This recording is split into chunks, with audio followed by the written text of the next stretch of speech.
in my basement today instead of my office because of changes to the office. So hopefully everything will go well and communication will be good. And therefore, I'm using a hockey puck today as the gavel as opposed to the normal gavel. So I'm calling this meeting to order. Welcome to the meeting of the ninth meeting of the House Common Standing Committee on Government Operations and Estimates. The committee will meet today from 3:30 to 5:30 to hear from the Minister of Digital Government and officials on the main estimates 2020-2021. The committee will next meet on Monday, November 30th from 6:30 to 8:30 p.m. and we'll hear from the Minister of Digital Government and the President of the Treasury Board on the supplementary estimates B 2020-2021. To ensure an orderly meeting, I would like to outline a few rules to follow. Interpretation in this video conference will work very much like in a regular committee meeting. You have a choice at the bottom of your screen to either use the floor, English, or French. And I would ask that you use when you choose the language that you are going to speak in when you do so. Before speaking, please wait until I recognize you by name. When you are ready to speak, you can click on the microphone icon to activate your mic. When you are not speaking, your mic should be on mute. To raise a point of order during the meeting, committee members should ensure their microphone is unmuted and say point of order to get the chair's attention. In order to ensure social distancing in the committee room, if you need to speak privately with the clerk or analyst during the meeting, please email them through the committee email address. For those people who are participating in the committee room, please note that wearing masks is required in the committee rooms unless you are seated. Finally, we will take the last 10 to 15 minutes of the meeting to do some committee business. I will now invite the Minister of Digital Government to make her opening statements. Minister. Well, thank you very much, Mr. Chair. I'm really happy to be here amongst you today, virtually. And I want to thank the committee for inviting me here to discuss the 2021 main estimates and the, I guess the 2021 supplementary estimates next week for the digital government portfolio. So this portfolio, I would like to note, includes the Office of the Chief Information Officer and the Canadian Digital Service, both in the Treasury Board Secretariat, as well as Shared Services Canada. And I'm pleased to be joined today by Paul Glover, President of Shared Services Canada, waving at us, Samantha Hazen, Chief Financial Officer at Shared Services Canada, and Mark Brouillard, Acting Chief Information Officer of Canada, and Karen Cahill, Assistant Secretary and Chief Financial Officer at Treasury Board Secretariat. So after my remarks, my officials and I, of course, would be happy to answer any questions that you may have. Mr. Chair and colleagues, as the Minister for Digital Government and responsible for our digital transformation, part of my mandate is to work with my ministerial colleagues to provide federal public servants with the tools and strategies that they need to design and deliver the services Canadians expect in a digital era. Services that are secure, reliable, and easy to use. And while there's still much to be done, we have already made headway in updating our systems, rolling out better and more powerful tools so that we can improve Canadians' experience and their access to our trusted digital services. We have an overarching policy which came into effect on April 1st this year, the Policy on Service and Digital. And this policy sets out just how departments need to manage service delivery, information and data, IT, and cybersecurity in the digital era. And importantly, it requires departments to consider putting the needs of people at the center, right at the outset when designing and developing their programs and services. It's an iterative policy that we will continue to improve and update, and we're actually already looking at what changes should be in the next version.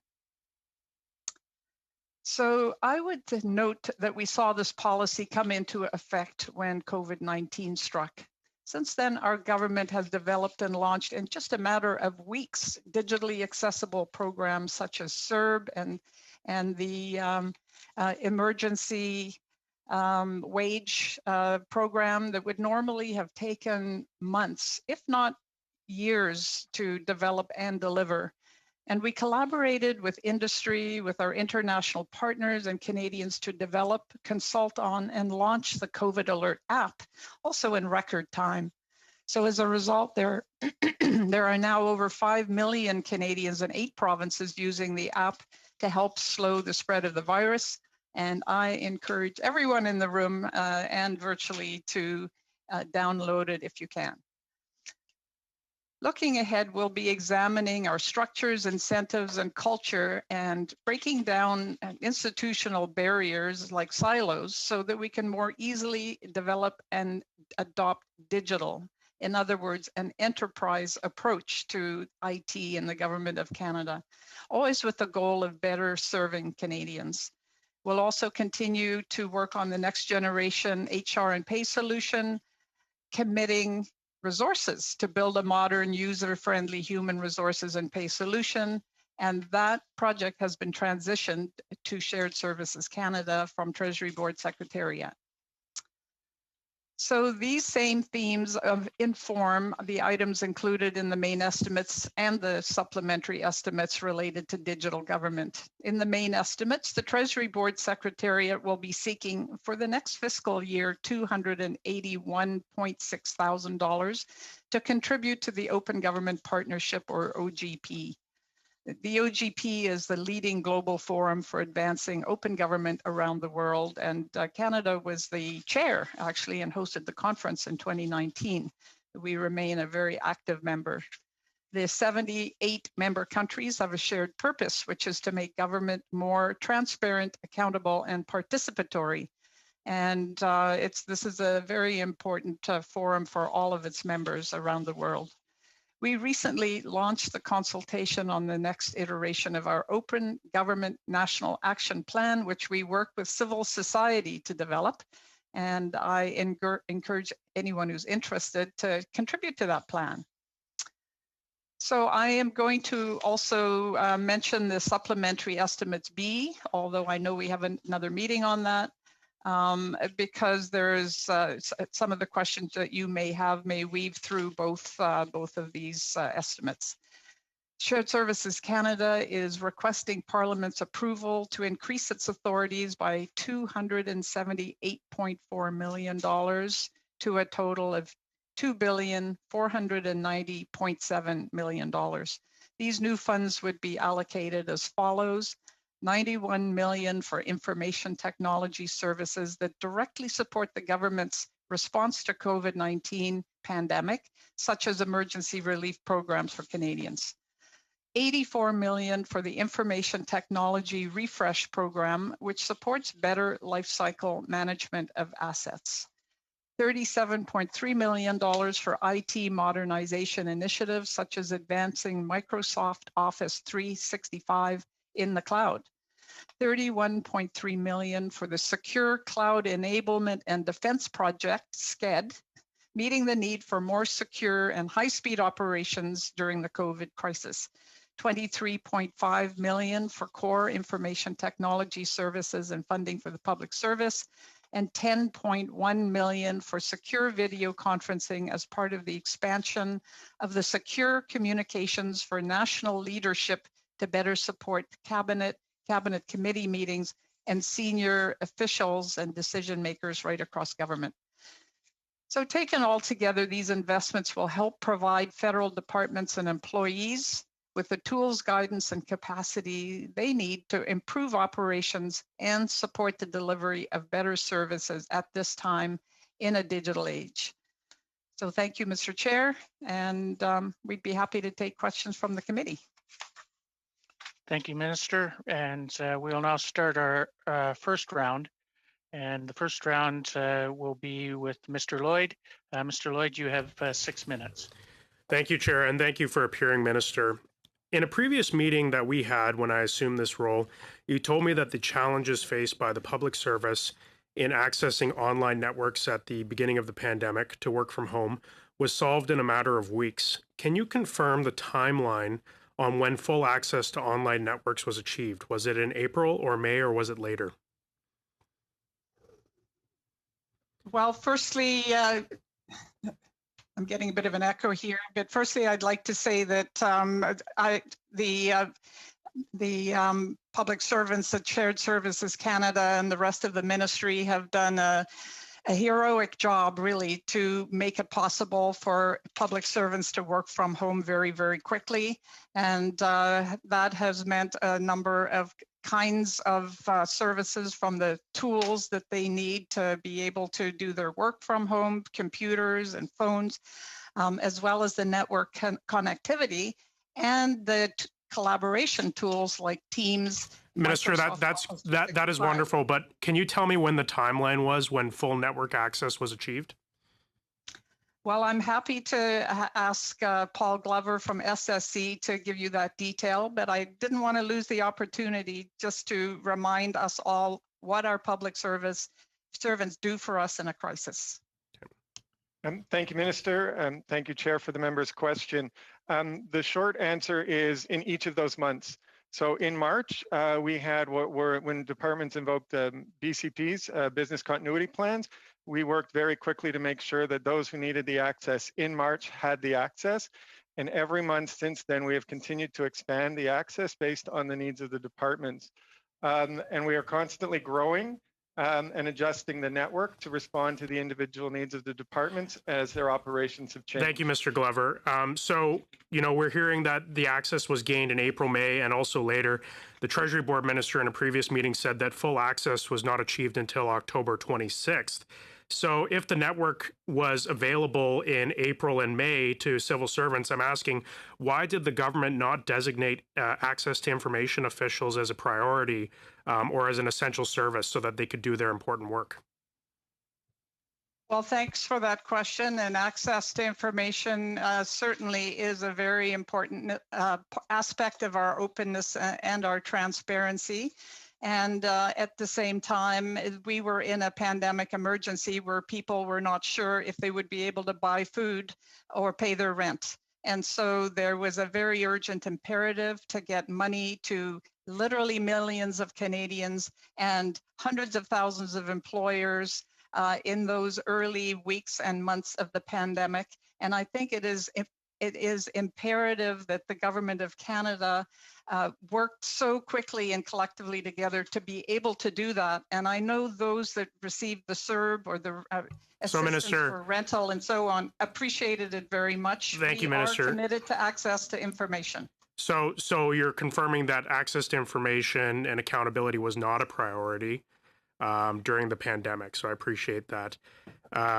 Moving on, Minister, your government has made a lot of big commitments to improving information technology in this country, and I estimate that Shared Services Canada will spend at least $2.1 billion this year, which is nearly a 40% increase from when your government took office.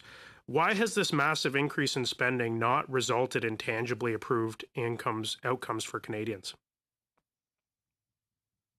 Well, I would really appreciate the member's question and just confirm the importance of openness, transparency, and access to information on the part of this government and our public servants working around the clock to be able to do those kinds of services for Canadians.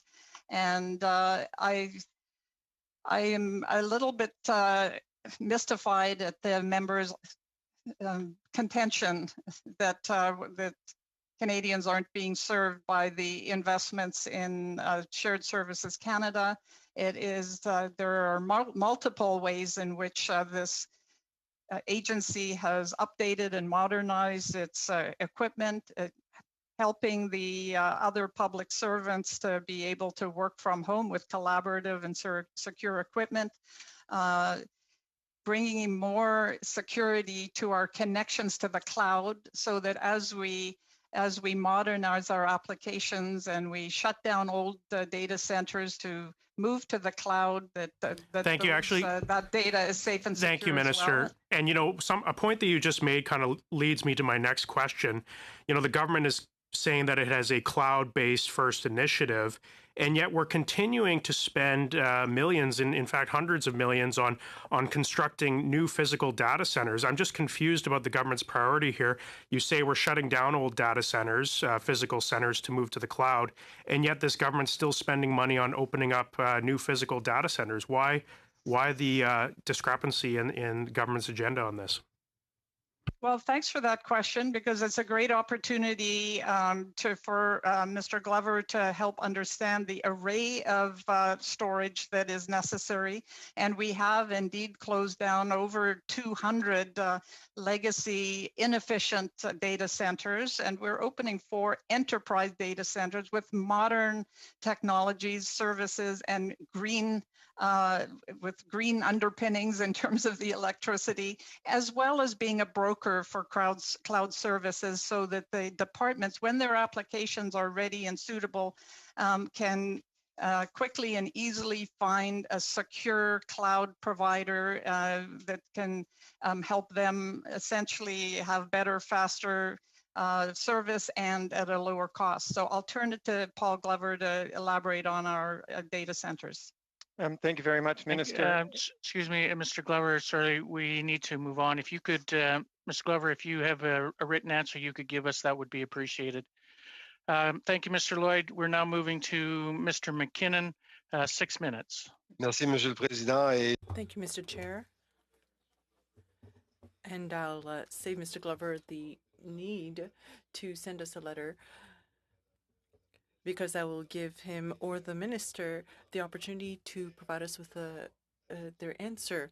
But first, as member for Gatineau, I'd like to highlight the fact that here in the National Capital Region, we were very surprised in a positive way with all of the service and access provided by Shared Services Canada to the network for our public servants. Of course, there were bumps on the road, but I want to recognize the hard work done by Shared Services and you, Minister, to ensure that the resources, human and technological, as well as financial, were mobilized to ensure that the government could continue operating during this period in a pandemic. Now, to pivot to the cloud services and data centers, I know that when we arrived here, there were servers hidden everywhere. I mean, we were literally finding them under public servants' desks, in faraway offices. The IT technology was in a mess. There was no strategy. And now it seems clear to me that a lot of thought has been put into these data centers. There's a strategy. And we also have a strategy for cloud services. Minister and Mr. Glover, if you'd like to add something as well, could you tell us more about the data storage strategy and for the data and cloud centers? Well, I'll just start. Thank you very much, MP McKinnon, and just to say that all major organizations are transitioning to cloud as an essential part of their modernization for a very good reason, because for those not familiar what the difference between cloud and, frankly, not too many months ago, I was not. Cloud means it's the equivalent would be receiving electricity services. It's rather than having the electricity plant on the site of your building to supply electricity, and then you need to have enough capacity for your peak, and you're paying for that kind of capacity of equipment all the time, whether you're at the peak or not. what we do is the electricity utilities have the infrastructure and connect with us, and we just pay for what we use. And so it's a bit similar with cloud services. Instead of the ministries having the infrastructure and capacity for their peak usage, and think about CRA at tax time, but paying for that level of equipment all year round. Now with cloud service, they pay for the usage that they actually need at any one time, and the infrastructure is managed and handled by the cloud service provider. So I'd love to invite Paul to let the committee know how the transition to cloud is going. Thank we you, only Minister. have a couple of minutes, so I just want to invite Mr. Glover to compress perhaps his answer. I do have one other question.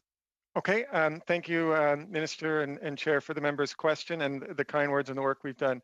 The short and quick answer is we have not invested any money in new data centers, not a penny. We've invested money in closing data centers. We have 4 enterprise data centers. Those are state-of-the-art.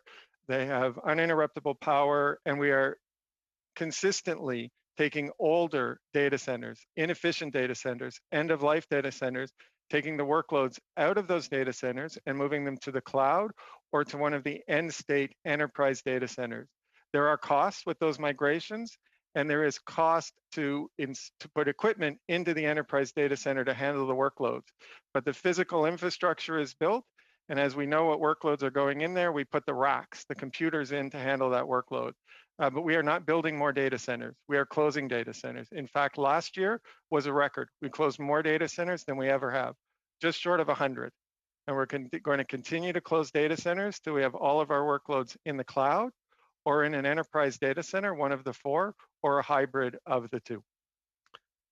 So I know, thank you very much for that. I know in particular this week, perhaps has been a difficult week. A number of us have heard from public servants on some applications perhaps not being available. I know there are some issues, perhaps Madam Murray or Mr. Glover, could you comment on what kinds of investments remain to be done? I know the dire situation that we found in 2015, an awful lot of work, as Mr. Glover has just referenced, has gone into updating our network, modernizing our network, making sure that data and data centers and the cloud have a coherent strategy. But what are the things now that SSC needs to get done on a priority basis to make sure that we have a more predictable and more continuous and reliable network access? And I apologize for interrupting. And Mr. McKinnon, that was an excellent question. However, I'm going to have to ask the minister if she would respond to us in writing to answer that if she can, because we're at the end of our time. We now will go to Ms. Vignola for 6 minutes. Merci beaucoup, Monsieur. Thank you very much, Mr. Chair. Well, I saw in the budget that $133 additional million are requested for operations. What would explain that those $133 million? Specific and quick answer, please. Well, thank you, and I'll ask Paul Glover to answer that. And I will, for a quick answer, ask the CFO, Sam Hazen. Thank you, Mr. Chair, for the question. SSC is requesting new funding of $123.9 million in these main estimates as opposed to last fiscal year. I don't believe that's the number that you referenced, but that's the total amount of new funding that we are requesting in these main estimates. Oui, d'accord, mais ça sert à quoi? Yes, but what will the money be going to specifically, these operating funds? Thank you, Mr. Chair, for the question. The majority of the funding in the main estimates that is new for Shared Services Canada will go towards the workload migration and cloud architecture programs. So there's new funding totaling $90.2 million. These programs support the government's priority of enabling the digital delivery of services to Canadians. the modernization of the government's IT infrastructure, and specifically moving, like we were just discussing, applications from at-risk data centers to modern hosting solutions.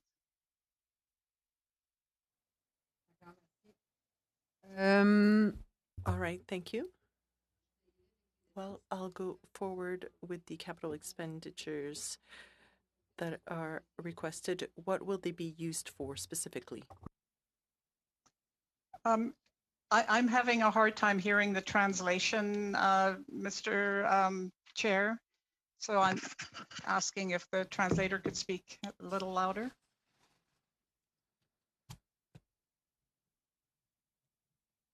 Ms. Vignola, could you repeat your question, please? Oui, bien sûr. Yes, of course. In terms of capital expenditures that are being requested, what will those funds be used for specifically? Okay, I'll turn to Ms. Hazel for that, please. Again, thank you, Mr. Chair, for the question.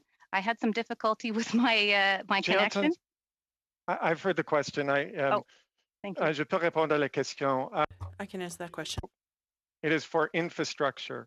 So that will be to replace end-of-life gear or to put network switching gear, storage, servers, those sorts of investments in infrastructure into the data centers and the network.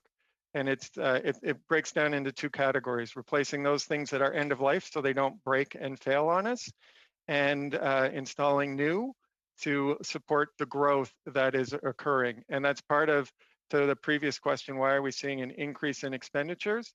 Because the unit costs go down every year with IT, that's Moore's law, but the volumes go up faster than the price comes down. We're using the networks more, we're using the technology more, so the unit cost goes down, but the utilization goes up, which means we need more gear, more capacity. And that is a phenomenon we continue to see. We're storing more, we're using the networks more, video, voice, plus all of the applications. Merci. Thank you.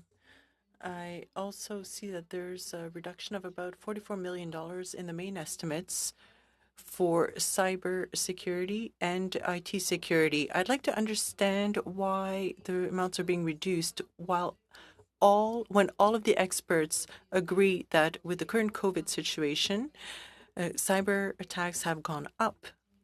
Why are we seeing a reduction in these budgets then? Well, I will say that this government has made cybersecurity a huge priority, which is why $500 million was allocated in 2018, and that was used to stand up the Canadian Centre for Cybersecurity. And so a huge amount of that work was done over that next 2 years. Paul, if you have a more detailed answer as to for Madame Vignola's question, I'll put it over to you. Thank you, Minister, and I'll also turn to Sam. But the short answer is some of that is time-limited projects. So they were specific projects that we were doing for a specific period of time. But overall, Mr. Chair, the member's question is right. Security is a growing issue, a growing area of importance, and is an area we continue to invest more in. This is a phenomena on the mains and subs and projects that were time-limited, time-bound. And if I may add to that, indeed, it's a timing issue. As you heard in the opening remarks, in Supplementary Estimates B, there's additional funding being requested for Shared Services Canada for the Secure Cloud Enablement and Defense project, and that funding is not included in our main estimates. Ms. Vignola, you have 5 seconds. So do you have a 5-second question? Malheureusement, non. Unfortunately not, so I'll wait for my next turn. Thank you for the answers. Thank you. Mr. Green, you have 6 minutes.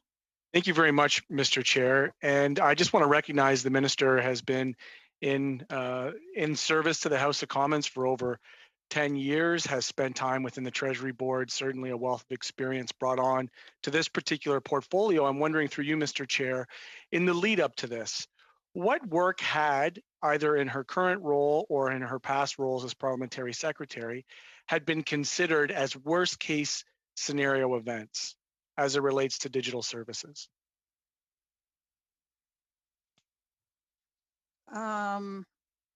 Worst case, Mr. Green, I have to confess, I'm not clear about the question. Well, I think it's safe to say that COVID and shifting our entire public service to a digital format presented an anomaly that you couldn't have predicted. I would assume that is possibly the case, but I'm wondering, in the lead up, what kind of planning or contingencies had your department undertaken in 2018, 2019 that would have been in preparation for what you would have considered as the worst case scenarios? Well, this is a department that is there to serve the public servants right across the government, and the key is having information technology that can allow them to serve the public in as quickly and effectively as possible, and also to continue improving and modernizing how we do that. Redundancy is always built into the systems to be able to respond to unexpected events. I mean, certainly in cybersecurity, in network bandwidth, there's always an understanding that there will be things that happen that we didn't predict. But I can't say that I went into these jobs with a vision of what might be a worst case scenario.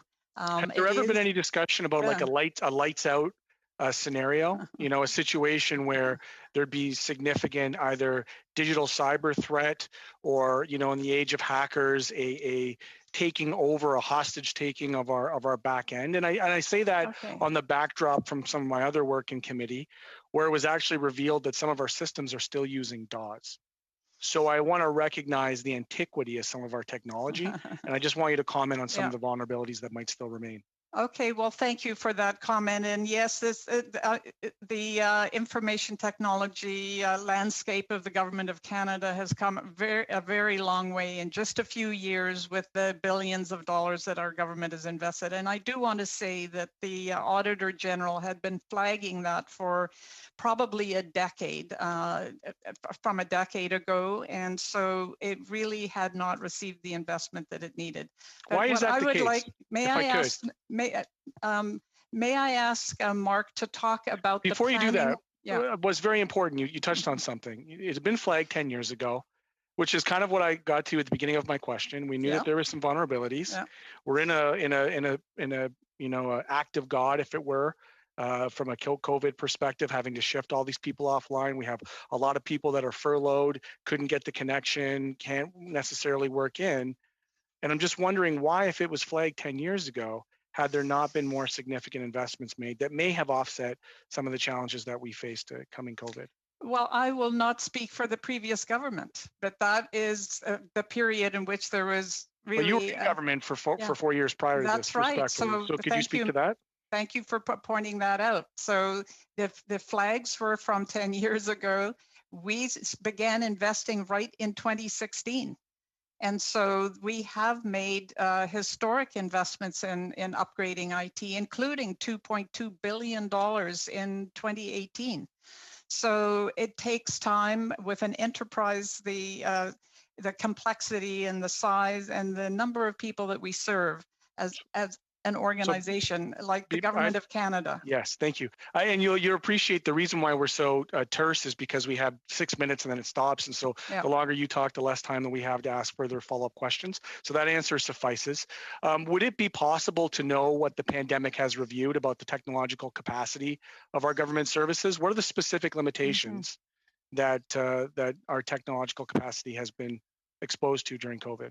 Okay, I'd like Mark Brouillard, a CIO, to tackle that, because he could also talk about what things were imagined before and answer your question about planning for disasters. Thank you, Minister. Thank you, Minister Chair, for the question. So the way the government plans for these types of disasters is through our business continuity planning exercises. And these are done at the departmental level, and they're done through the identification of critical services, and they aren't necessarily related to or require foreknowledge of what the event will be. So the fact that we have a snowstorm or a flood or a pandemic that keeps people from being in the office, all will have the same result. So quick supplementary on that. Is there an audit on the departments? Are you actively going out and seeking who's doing this, who doesn't? It's like a fire drill. Perhaps there's some departments that are lax. And if so, what does that reveal? We evaluate which departments have identified critical services and do they have BCP plans, business continuity plans, and have they tested those business continuity plans? And what's the pass fail on that? I don't have the exact numbers. We can get you that that information. Between maybe now and my next round of questioning? You think we can do that? I don't know. But what I can say though is the point of that is to make sure that we are ready for the unforeseen, because we don't know what the next event will look like, but we do know what critical services have to be up and how they have to be up. So to answer the second part of the question, the way we do that is make sure that we plan for resiliency in the systems and the infrastructure, the work that Paul and Shared Services is doing to make sure that the core infrastructure is also modernized. Because one of the things we've seen is legacy underinvested technology breaks, and typically at the wrong time. And so we have to make sure that our systems are well maintained and well cared for so that they deliver on the services of the Canadians. Thank you very much. Thank you, Mr. Green. We've finished our first round. We'll now go to the second round, and we will go with 5 minutes, starting with Mr. Lloyd. Thank you, Mr. Chair. And I'm going to continue on with the same stream as Mr. Green was going on. I read recently in the Wall Street Journal that China is working on the Manhattan Project of the digital age, namely the race to develop quantum computing. I want to ask the minister, does she understand the risks of quantum computing, and can she tell the committee what actions the government is going to take to address this significant security threat? Well, thanks for that question. And we're very actively looking at how to have artificial intelligence and other more modern uses of data to make decisions and to analyze situations, be responsible. And so we have a directive on responsible use of AI for the Government of Canada. The Canada School for Public Service just hosted a meeting with public servants that are involved with AI to discuss all of the issues around responsibility, safety, privacy, and appropriate use of technology in artificial intelligence. I'm happy to have Mr. Brouillard add if you have. Minister, thank you. I appreciate that. You know, you talked about artificial intelligence, but my question was on quantum computing and the risk of quantum computing being used to break all encryptions on any encrypted software, whether it's Canadians' private data or government's data. I want to know what's your understanding of where Canada's at with quantum computing and what actions is the government going to take to protect Canadian security? Well, thank you for the question. Quantum computing is also an emerging industry here in Canada, and actually right in Vancouver. But like any other new technologies, we need to make sure that they're used responsibly. And I think Mark can talk about the cybersecurity issues that you're raising around quantum computing. Well, I think you can agree, like, yes, we should be using it responsibly, but we're talking about, you know, sometimes hostile state actors using it against Canadian security systems. So what is the government doing to increase protections for Canadians from the risk of foreign state actors using quantum computing against Canada? Well, we are continually upgrading our systems. Our perimeter has been very effective in keeping out attacks, and we'll continue investing in that. And we have a whole of government approach to cybersecurity, which has worked very well. The Center for Cybersecurity has our CIO, SSC, as well as CSE as the key drivers. We have cybersecurity event management plans where it's very clear in almost a military drill what to do should there be a breach. And I will ask Mark if there is the specific aspect related to quantum computing that he can discuss. Thank you, Minister. I think I'll follow up with the officials in the next round of questioning. But on the question of security, we're about to undergo a huge logistical challenge with the distribution of vaccines across Canada, and we're living in a digital age, and we know we're going to need to use digital systems to facilitate this distribution. What actions is the government taking proactively to ensure that our distribution networks are not attacked by organized crime or any other hostile actors who might try to use ransomware to seize up the system and delay the distribution of vaccines to Canadians? What work is being done today to ensure that that doesn't happen? Because it's a gold mine for organized crime. Well, thanks for that question. And we do have a supply chain integrity process in place to protect us. My ministry has a core responsibility to protect Canadians' information, and I take it very seriously. And I must say that, like any large organization, the Government of Canada's systems are constantly under attack using illegally acquired information or logins or other means to try and access our information. And we are continuously finding ways to boost our security. And we're supported by CSE. Thank you, Minister. Which has... My final 30 seconds, I'll ask, in your opinion, is the government ready to protect our supply chain networks from ransomware threats against vaccine distribution? Is the government ready? Absolutely, we're ready. We're ready. Okay. Thank you for the reassurance. And I've only got about 10 seconds left, so I'll just pass on my time. Thank you.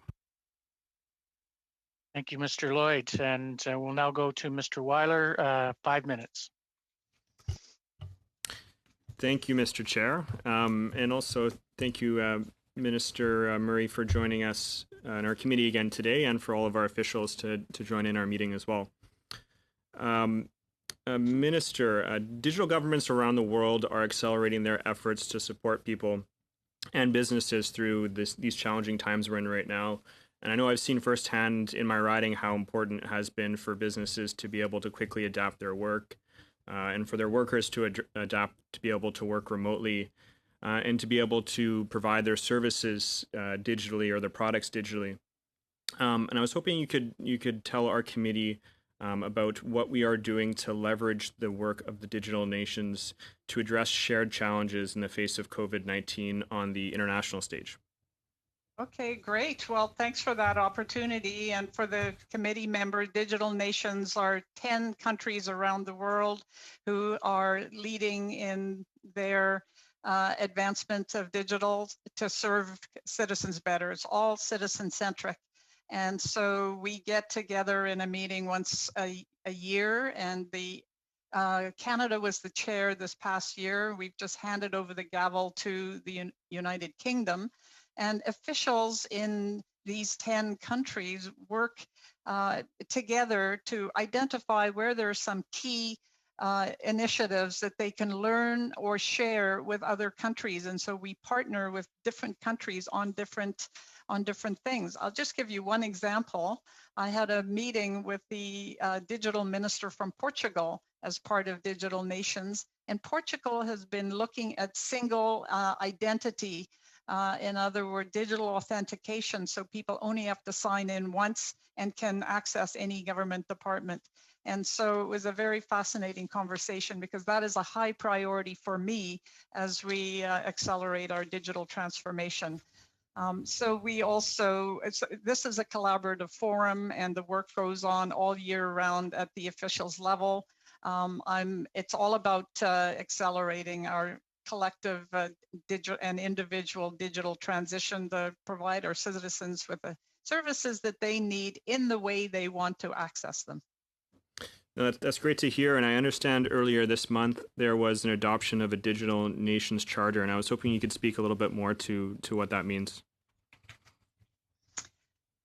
Well, thanks for that. And the Digital Nations Charter is a set of vision and principles for the kinds of work we'll be doing going forward. And we had a signing ceremony, which I chaired just a month or so ago.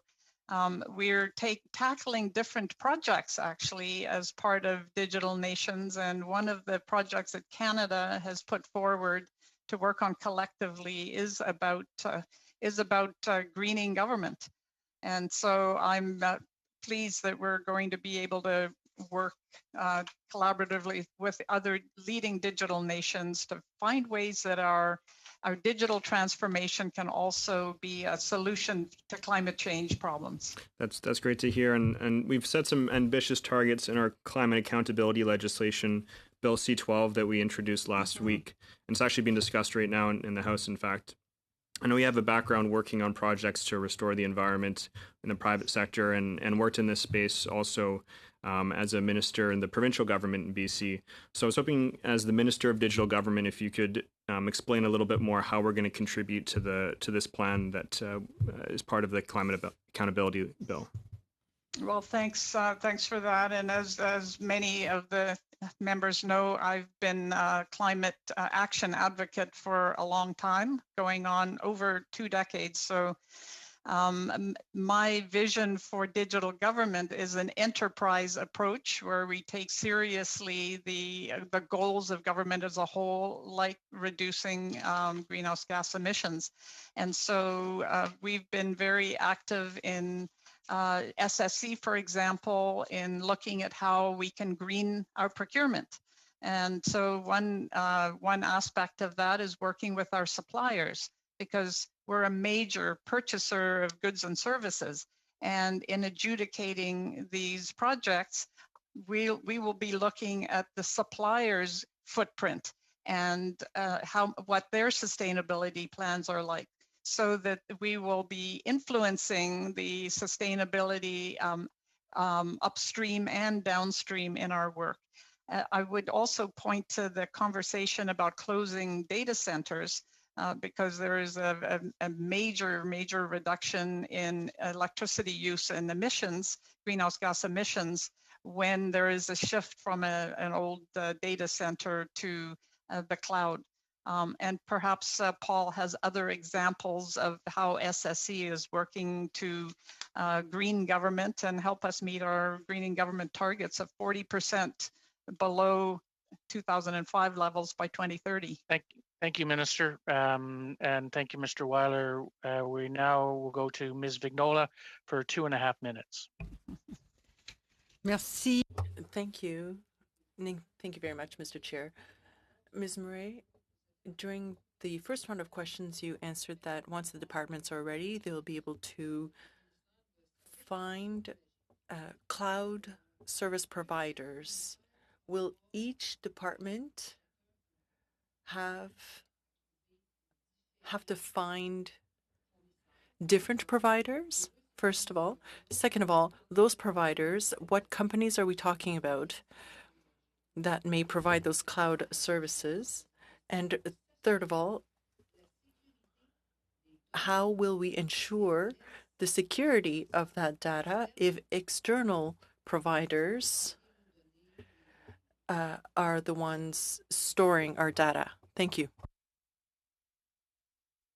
Well, thanks for that question. And my vision of digital government is that we take an enterprise approach.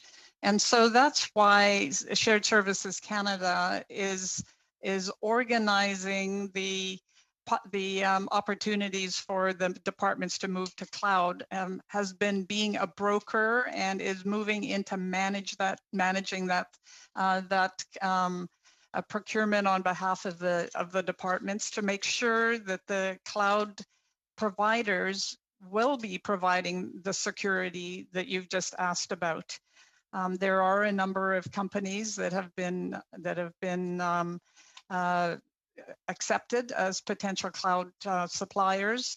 I'll ask Paul Glover to tell you a little bit more about the process of supporting the departments in moving to cloud and working with their applications, which are sometimes the big challenge. So their application is not suitable to move to cloud.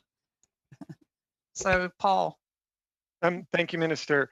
For the response to the member's question, we have identified 8 cloud vendors. They range from Microsoft to Amazon, so Microsoft Azure, AWS, Google, Oracle, a Canadian company called ThinkOn, and others. So that's all publicly available information. Just visit our website. It's there on OpenGov. You can see who has already been pre-qualified. And there's a total of 8 that the departments can choose from. All of those departments had to set up operations here in Canada, so they are subject to our legislative requirements. None of this data is offshore. And working with the CSE, the Canadian Centre for Cybersecurity, who established the security requirements, they regularly go in and audit those facilities to make sure that they are compliant with the security requirements, so that we know exactly how the data is being stored, who has access to that data. It is some of the most stringent security requirements. So we have confidence that the data is there, just like in any other data center, properly secured. But we don't stop there. As the minister and others have spoken about, the path to the cloud matters. So we don't want departments all creating their own network. Excuse me, Mr. Glover, appreciate that. If you feel you have any extra you could add to that answer, please would you forward that in writing? Thank you. We'll now go to Mr. Green for 2.5 minutes.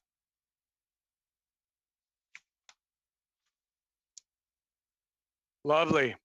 I made it this far and I got the first one. You know, so I have a question. We've been hearing a lot about the greening of government, and I'm wondering, this could be a softball for you, Ms. Murray. How is it in shuttering down some of these data centers? Has that helped our carbon offset? Like I think about the way that the drain on electricity would have been. Like, if you just want to comment on that briefly. Yeah, absolutely, and that's one of the good reasons to do that.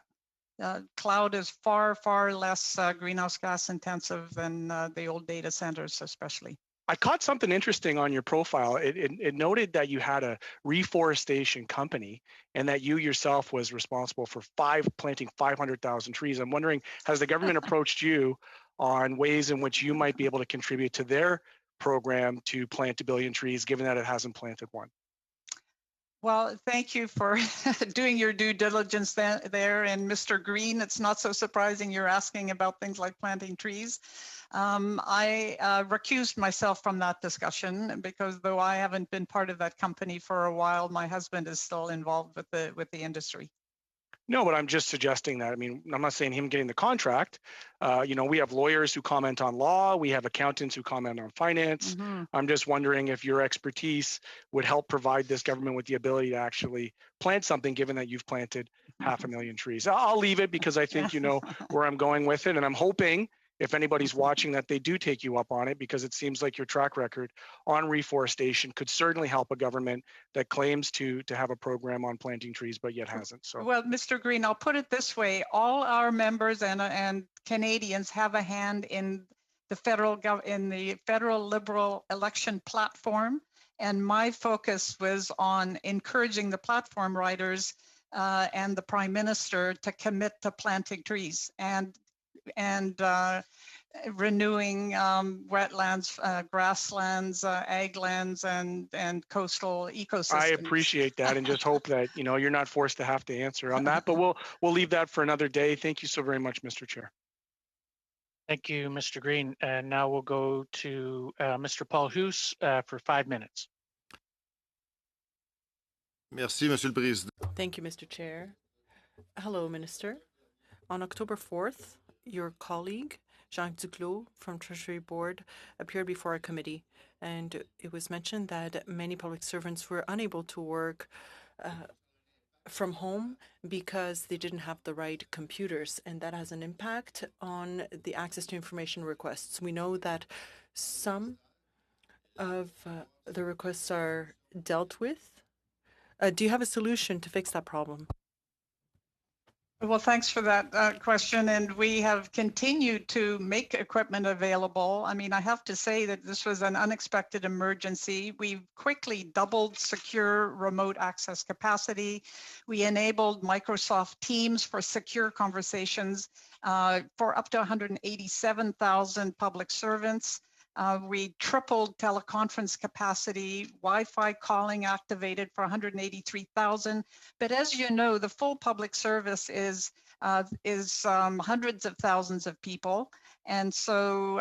Mais ma question, Madame la, je m'excuse. But my apologies. My question is, well, given that the access to information legislation was deemed to be quasi-constitutional by the Supreme Court of Canada. That's a priority. Is it part of your priority to find a solution that is to make sure that people can do their jobs for that on that specific file?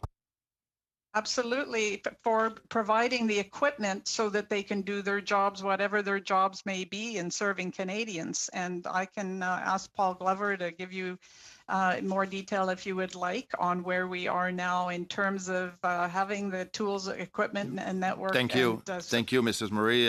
Oui, Monsieur pourra m'envoyer.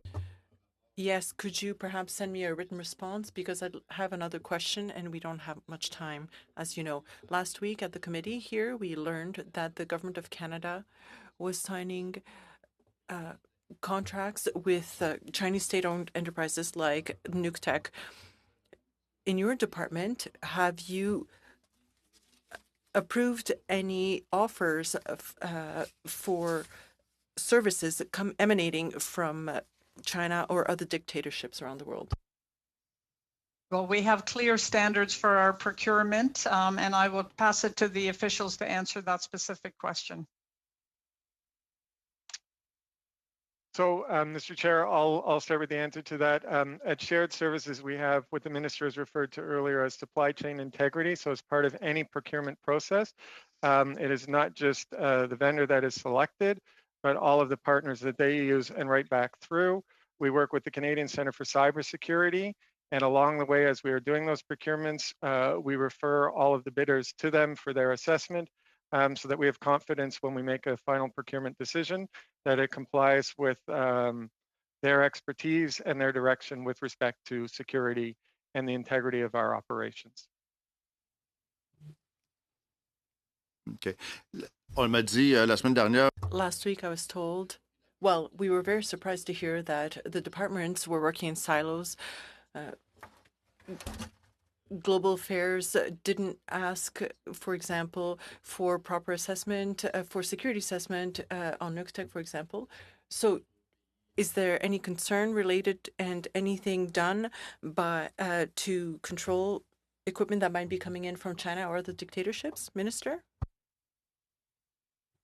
Well, as Paul mentioned, we do have supply chain protection processes, and for a particular example, I'll put it over to Paul to answer. Thank you, Minister, and Mr. Chair, in response directly to the member's question. Shared Services was responsible for enterprise IT procurement. So we have confidence that anything that is plugged into or connected to core networks, systems, data centers, is procured through our infrastructure and our processes. So if there are things that are happening, they would be on the periphery and not directly connected to any of our critical data centers or networks. Okay. I think you have 30 seconds. Just pour finir. Well, just to finish here, you talked about contracts with American companies. We had a complaint from the Canadian Council of Innovators that found that Canadian businesses weren't being prioritized for. So why not prioritize Canadians and look instead to companies coming from elsewhere? Well, thanks for that question. And well over 80% of our procurement is from Canadian firms. We need to have cost-effective procurement, and we do our very best to, at the same time, satisfy other objectives like Canadian first, as well as diversity in our procurement. Paul, do you have anything you'd like to add to that? Thank you, Minister. Unfortunately, we don't have enough time for further addition. Mr. Johari, you have 5 minutes. Thank you, Mr. Chair, and I'd like to start by welcoming the Minister and the official and thank them for the great work that they've been doing, especially during this difficult times. Minister, you and I have had a number of conversations around digital government and digital transformation. As you know, I consider digital government as a key enabler, especially during the economic recovery. And I was quite interested when you mentioned in your opening remarks that you're leading the government's digital transformation and that you'll be working with your ministerial colleagues to design and deliver services Canadians expect in the digital era, which was great. Can you outline some tangible initiative and result that Canadians should expect as a result of this plan? Okay, well, thank you so much for giving me an opportunity to talk about it, because I'm quite excited about it. So not only is my vision an enterprise approach to person-centered service, so that means all the departments kind of coordinating, and as we've heard, is important for security and other reasons, but it is about the public. It's about Canadians, and it's about secure, reliable, and easy to use services from any device, so that public servants can actually provide better one-on-one service for those who don't use or have devices. But there are some very specific things that I have heard are very frustrating to Canadians, and I'm aiming that we can help transform how they experience their transactions with the Government of Canada.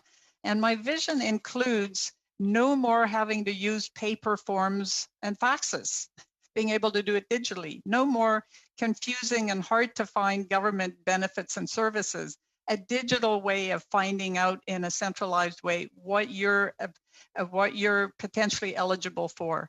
No more having to call and sit on hold to get an update on your transaction. After all, you can order something off Amazon and you'll get a text telling you exactly where it's at and when you're going to get it to your door. So we can aim for that as the Government of Canada. No more complicated logins with credentials that are easily forgotten, and different credentials for every department, and also potentially automatic tax filing for simple returns for as many Canadians as possible, partly so that those who leave benefits on the table because they didn't file their taxes can actually get the benefits, the $2 billion that don't get collected by the lowest incomes, surely because they weren't able to get through a complicated tax form. So that's the small package.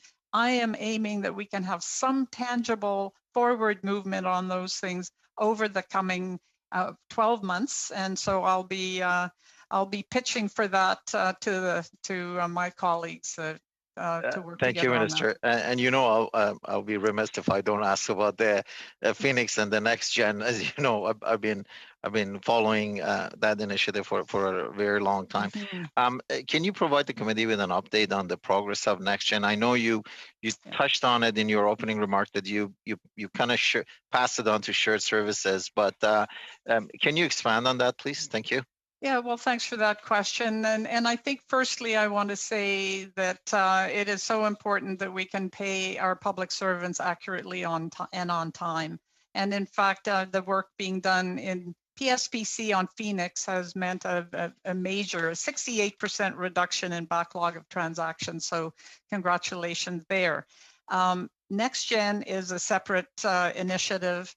And really, we are being guided by lessons learned from the past, and we are taking the time to get it right. We're using a digital approach. That means applying digital principles, and things are going well. So when you said you passed it on to Shared Services Canada, can you expand on that? Well, the early part of NextGen process, which was to have the 3 gates to determine who would be potentially qualified suppliers to work with the Government of Canada to do an HR to pay, like a full system, that was under the auspices of the Treasury Board Secretariat. And but the Treasury Board Secretariat is not so much a ministry that operates major IT-based activities, whereas shared services is. So at a certain point, it seemed appropriate. And that point came about when the wide field of potential vendors had been narrowed down through exploration and consultation, had been narrowed down to 3. And so right now we have 3 vendors that are qualified to work with the Government of Canada, 1 lead vendor, and that's SAP.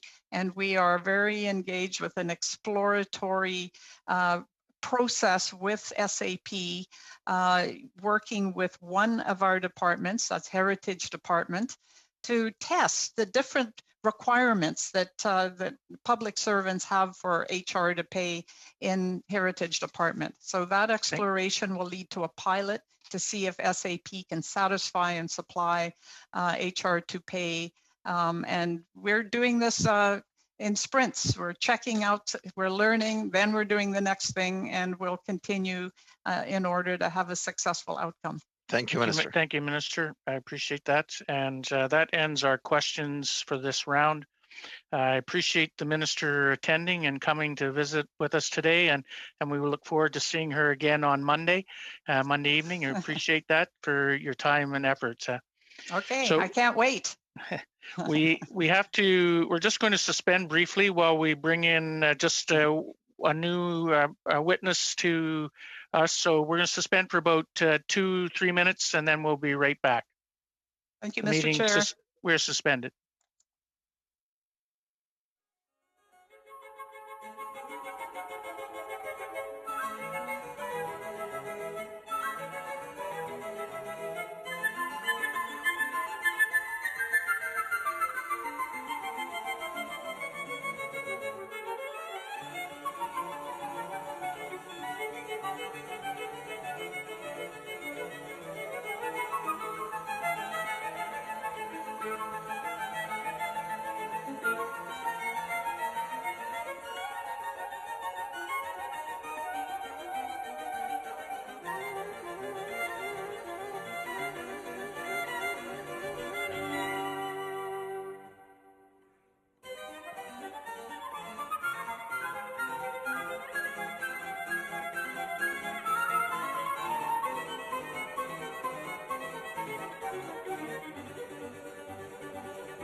Sound checks.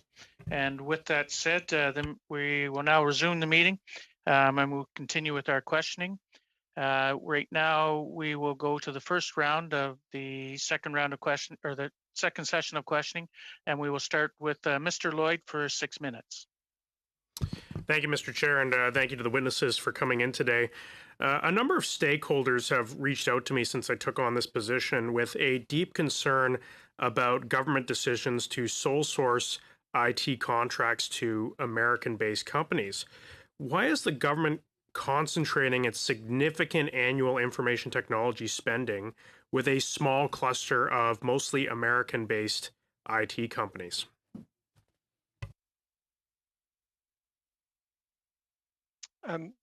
Thank you, Mr. Chair, for the member's question. There's two parts to that, and I'll try and be as brief to allow you follow-ups as I suspect you may want to. The first is, as an enterprise service provider, we need enterprise-grade solutions. So Microsoft is the vendor in this space, and we have set up a large relationship with them for things like Office 365 and Teams. IBM and Unisys are the mainframe vendors, and we have specific relationships with them, and it moves like that. The same is true, frankly, with networks. Most networks around the planet run on Cisco and Cisco gear. As one of the members earlier pointed out, MP McKinnon, when shared services created, we didn't even know what was given to us. We had to inventory all that stuff up. And so as we've done that, and as we try and fix it when it breaks, it's important that we replace it like for like so that we know it works. Are you saying, Mr. Glover? If I can finish my answer, when we are replacing broken equipment, we do like for like. When we look forward to modernize, we are far more open. It is done through a procurement process that allows us to get the best possible technology moving forward, and that's done through open competitive processes.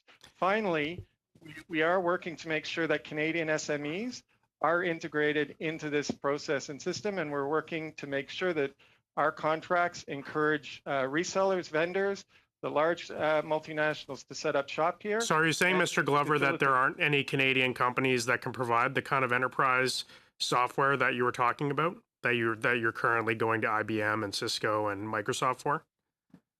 No, Mr. Chair, I don't think that was what my answer said at all. I said when you look at some of the predominant, and those were a number of examples. We have BlackBerry, a great Canadian company who is deeply entrenched into the IT infrastructure and services that we use, and we will continue to use them. So absolutely, there are Canadian companies. We seek them out. And we seek out those small and medium-sized enterprises to help them grow, to make sure that the government of Canada is well, one of their these first companies customers. These companies have approached me, and they're very frustrated because there's so many sole source contracts, very large contracts going to these American companies, and they feel they don't even have the opportunity to bid. I recently learned that Shared Services issued a sole source contract for a service. Global Affairs issued a competitive bid for the same service, and Global Affairs got the service for 40% cheaper. Can you address, why is Global Affairs getting the same software that Shared Services Canada is getting for 40% cheaper when they go with a competitive bid as opposed to a sole source contract? Mr. Chair, the member's question is more than a little vague without specifics, but I can tell you that we use standard procurement processes. We go to the street to make sure that our processes are competitive. We use pre-qualified vendors to make sure that we are getting the best deal possible. We also, on some of our larger deals, engage some of the specialists, the Gartners of this world, Deloitte, Accentures, who are experts at ensuring value for money, to make sure that when we go toe-to-toe with negotiating some of these big contracts, we get the best advice possible. With specifics, I would be more than happy to follow up and respond in writing. Thank you. I'm going to change tack here a bit and follow up on, so the quantum security questions that I was asking to the minister. We know that quantum computing poses a huge potential risk to our security systems and our encryption systems, and I'm hoping that maybe our civil servants can provide a little more clarity on this. What is being done by the government to address the threat of quantum computing? So, Mr. Chair, I'll start and maybe ask Marc Briard, our CIO, to also answer. So at Shared Services, we do have what we call a future-looking series of programs where we are assessing technologies that are in their infancy. I would say that quantum is not what I would call in its infancy. It is maturing quickly. We have experts in this domain. They are working with some of the larger Canadian companies that are active in this space. We also work with academia, some of the leading researchers in universities across this country. Can you tell us what the threats are? What the threats are to Canada's? Can you illustrate that to the committee? Quantum generally, the short answer is it has the ability through brute force and because of the states that it's able to assess things to render current encryption technologies pretty much obsolete when they get that figured out. That's what the literature suggests, and that's why we have the program. How will that impact government operations if we're not prepared for that? Well, we'll have to be prepared. That's the short answer. There is no not preparing for that. Give us an example of what would happen if we weren't prepared. Please. I'm not sure. I'm in all sincerity, Mr. Chair, with respect to the member's question. If encryption gets compromised, then you can't communicate. So it's or we would have to assume that all of our communications are accessible. That's why we monitor the technology, the developments, and we will make sure that we are ready. Thank you, Mr. Glover and Mr. Lloyd. We will now go to 6 minutes for Mr. Drouin. Thank you, Mr. Chair. And I want to tell this committee, I too have been hearing a lot from industry. And Mr. Glover, I do want to touch on Gartner. And I know that Gartner, when they talk about network infrastructure, the infrastructure and operation leaders, and I'm quoting right now, should never rely on a single vendor for the architecture and products of their network, as it can lead to vendor lock-in, higher acquisition costs, and technical constraints that can limit agility. They should segment their network into logical blocks and evaluate multiple vendors for each. And I'm just wondering, and that the blocks are defined as data center interconnect, data center LAN, and WAN. So I'm just wondering, within all these blocks, is shared services comfortable that they're operating in a multi-vendor environment, as Gartner would probably advise the Government of Canada? I thank you, Mr. Chair, for the member's question. The short answer is sort of, and I apologize for that vagary. Gartner is correct. That is the strategy, but we're not there yet. We are working towards that. We inherited numerous departmental networks that were non-standardized, that all were behaving somewhat differently. So part of that enterprise approach is to simplify, to standardize, to move, and this goes to the previous question, to zero trust networks with some of the latest state of the art.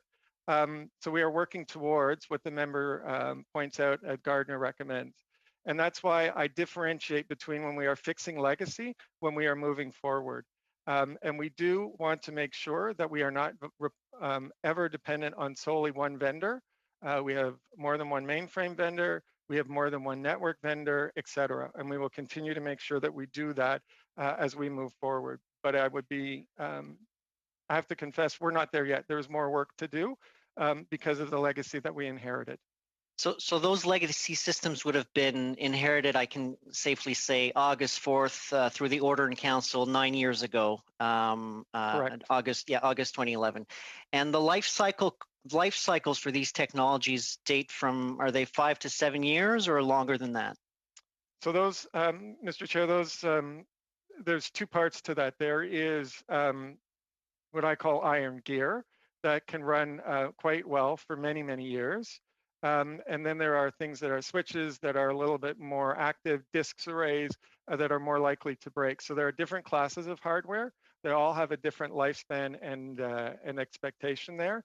In addition to that, the software is accelerating even quicker and rendering some perfectly reasonable hardware no longer viable because it can't keep up with the processing speeds and requirements. So I don't mean to complicate the answer, but it is variable. And I'd love to go back to when you say we're not quite there yet and we're trying to move forward. I'd ask the question, the status now. Are we, for instance, if I would say, if I tell my wife I'm a vegetarian, but I only eat vegetables once per month, she kind of challenge me on that. So are we at 50% without naming any vendors? Or are we at 60-40 capacity, or are we almost at 100%? And what is the strategy for Shared Services Canada if we would be close to 100% to reduce that so we can manage the risk and make sure we get at least two OEMs per network blocks, as Gartner is suggesting? So I'm looking, sorry, Mr. Chair, at some of my notes for the numbers. I would suggest to you that today it is probably somewhere about 70-30 in terms of the split that the member is asking for. But I would also say that moving forward, we are committed that any new is open and competitive. But in saying that, we are also saying that it must be interoperable. When you run a network the size that that we operate, it is important that all of the pieces talk to one another smoothly and efficiently, and that is something that industry is getting better at. So it will be easier for us to be more agnostic about who the vendor is moving forward, so that it doesn't matter what the gear is, and they don't sort of put in updates that only work with their stuff and complicate that. So interoperability will be a key requirement, even in a multi-vendor environment moving forward. But there are technologies to make that happen, and we are introducing those quite rapidly. How are we, I'd say through, obviously you have to deal with procurement, and how are we trying to deal to make sure we get the market leaders in terms of building that new network infrastructure and minimize that risk? Are we, I guess, are we asking industry how we can do this, or are we just doing the same old, same old? Thank you, Mr. Chair, for the members' questions. 3 parts. First, we look to those that we think are world-class and leading. And I regularly have what I call touch points with industry leaders to obtain their advice on what they're doing, how they're doing. Second, you referenced Gartner, and they are a wonderful research firm.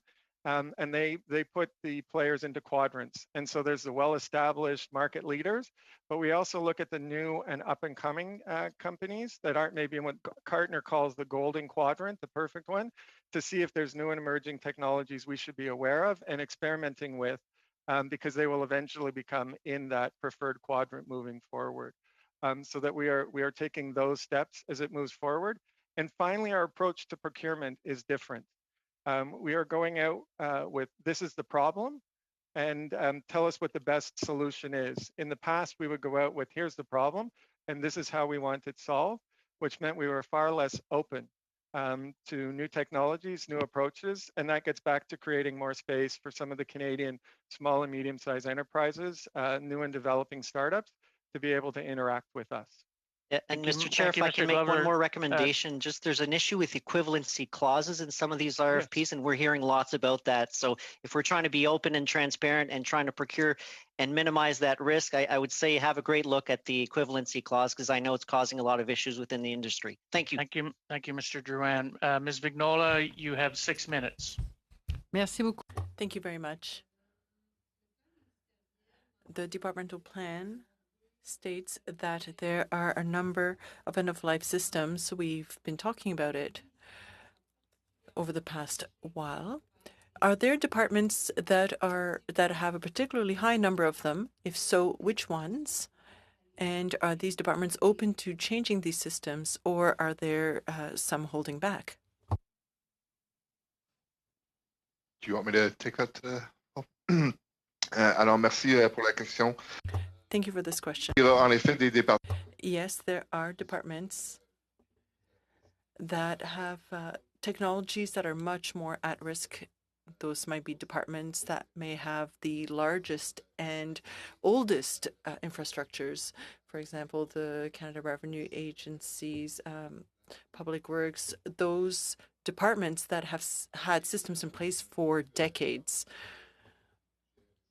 We've seen in recent budgets that there was funding allocated specifically for modernizing those systems, and we are working closely with these departments to support this transformation. It is a very complicated one. The issue is not simply to replace a portion of it. We need to ensure that the integration continues and so on, and that everything keeps working. Thank you. So we are putting in imaging and voice systems, internet systems. At a previous school board I worked at, I saw how difficult and complex it could be to try to put in place this kind of system and to standardize it across the network. At least, which companies have been approached to put these systems in place?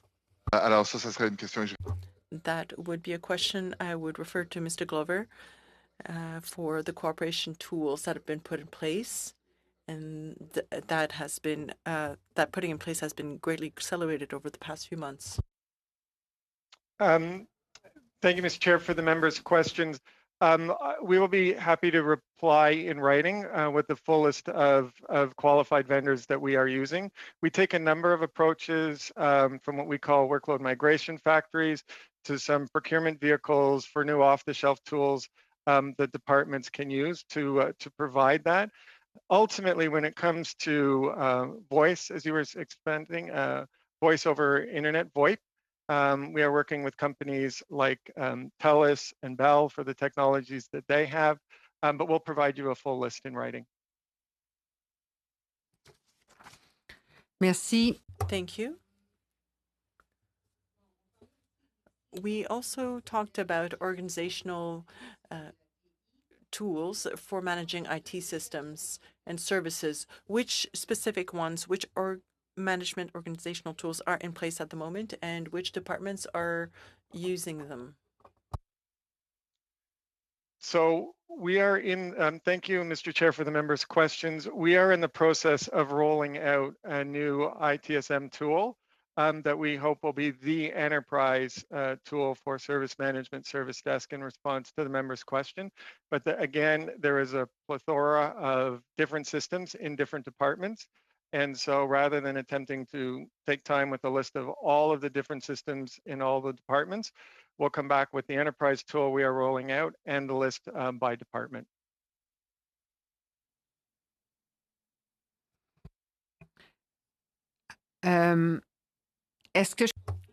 So if I understood correctly, there will be one organizational tool for all the departments, or will we end up in a situation similar to this one, that is with almost one tool per department? I get the impression, listening to what you have to say, that the lack of standardization means that modernization is much more complex. Will these tools be more standardized? Merci, Monsieur le Président. Thank you, Mr. Chair, for the member's question. Quickly, yes. We have an enterprise approach that means based on standards. In the implementation of these tools, what are the main 2 or 3 main obstacles you're facing? Merci, Monsieur le Président, et peut-être. Thank you, Mr. Chair. Perhaps Mark could add to my answer. Premièrement, pour moi, first of all, on my end, it's culture. Change that I think we see. People like what they have, and they prefer that we just continue to allow them to do that. I often speak in analogies, and there's too much customization. Everybody gets a custom suit rather than being willing to go in and buy one off the rack that mostly fits. And they're attached to their custom suits. And so we have to break that culture down. For us to work, we want to work at speed, at scale. That requires standardization. That requires departments to let go a little bit, but it also requires us to actually make it work. And our track record in the past hasn't been the best. We've had some significant challenges, but I think we've shown through the pandemic and others that by simplifying, by standardizing, we can move at speed, at scale, and there are real benefits. And so I do feel that we are breaking down the cultural resistance. Thank you, Mr. Glover, and thank you, Ms. Vignola. We will now go to Mr. Green for 6 minutes. Thank you very much, Mr. Chair. And I'm hearing some conflicting lines of questioning that I'd like to get clarity on. Earlier, Mr. Lloyd suggested that there were sole source procurements that were happening, and you had asked for specificity, so I'll just put to you the question. How many sole source contracts have you utilized for the transition into this modernization through your department? Mr. Chair, thank you. Mr. Chair, the answer for modernization would be 0. We would okay, so broadly, I don't want to get caught in the semantics. How often does your department use sole source procurement? When it is an operational requirement because of urgency, a break fix, and we have to go in and replace like for like. And even then, oftentimes we will try to compete that amongst pre-qualified vendors. So we will try and, because we know that's happening because we have a history in so much gear. So for example, and I know everybody's talking about a particular network vendor, Cisco. We have a lot of their equipment. And people would like us to open that up, and moving forward, we will. And that's the member's question about equivalency and the problem there. But when a piece of Cisco gear breaks and we aren't on one of the new modern networks, we have to make sure that we can plug in something that works. So those are the instances where we had a network outage for 35 minutes this week. A lot of people were very upset with that. We don't have time. That will suffice. I do appreciate it. I know the anecdotal stuff. It definitely it bodes well, but on a 6-minute round, I was really excited. I'll share with you that as the critic of national revenue, I put to the minister responsible the dire need to automate tax returns. And much to my joy and pleasure, it's been taken up by this government. Of course, we heard the minister talk about this. What's the timeline to allow for particularly folks that are on fixed income that have predictable tax returns to have that system in place where they can access and not be interrupted in their other OAS and GIS supports? Thank you for the question, Mr. Chair. So as you know, the planning for that has just begun. So I think it's a little premature to provide any time estimates. But what I will say is it's being actively looked at, and that planning for where that can go is ongoing. Okay, so no end in sight. It's just an announcement. It's very early stages. There's no idea about, based on other projects, what it might take to transfer that over. No, I think one of the things we want to make sure of is we are using the opportunity to do user research-based, user-centric design to fully understand what is required to meet the needs of those users. There was work that was done up to last March between our Canadian Digital Services and the CRA to start looking at how that can help support Canadians who need this service. Well, I'll put to you that if you don't file your taxes, CRA knows, or at least estimates to the cent, to the dollar amount, how much you owe. And so it just seemed like maybe that's an oversimplification, but it seems like there's avenues through which that can be expedited. And I want to just go on the record to say that I hope that that's a priority within your department. And if there needs to be extra resources to do that, I think that particularly in these uncertain times, that would be key. Now, one of the other issues that I had through you, Mr. Chair, is the issue of access to information. I myself have put in requests for demands of documents to be told, maybe anecdotally as well, that they could be in a dusty, accountant's box in a basement somewhere in some paper form. I'm wondering through you, Mr. Chair, what is, when we've heard about the forward-facing programs for modernization, how fast will it take for us to get the past information digitized so that when people put information that's retroactive requests, that they can get that in a timely manner? So, Mr. Chair, go ahead, Paul. Maybe I'll start, Mark, and turn to you. I would just like to say that as a deputy head for shared services, we never stopped with ATIP. We understood the importance of it, the nature of our work, and the procurement we were doing, and that there would be interest. So we never stopped on with ATIP through the pandemic.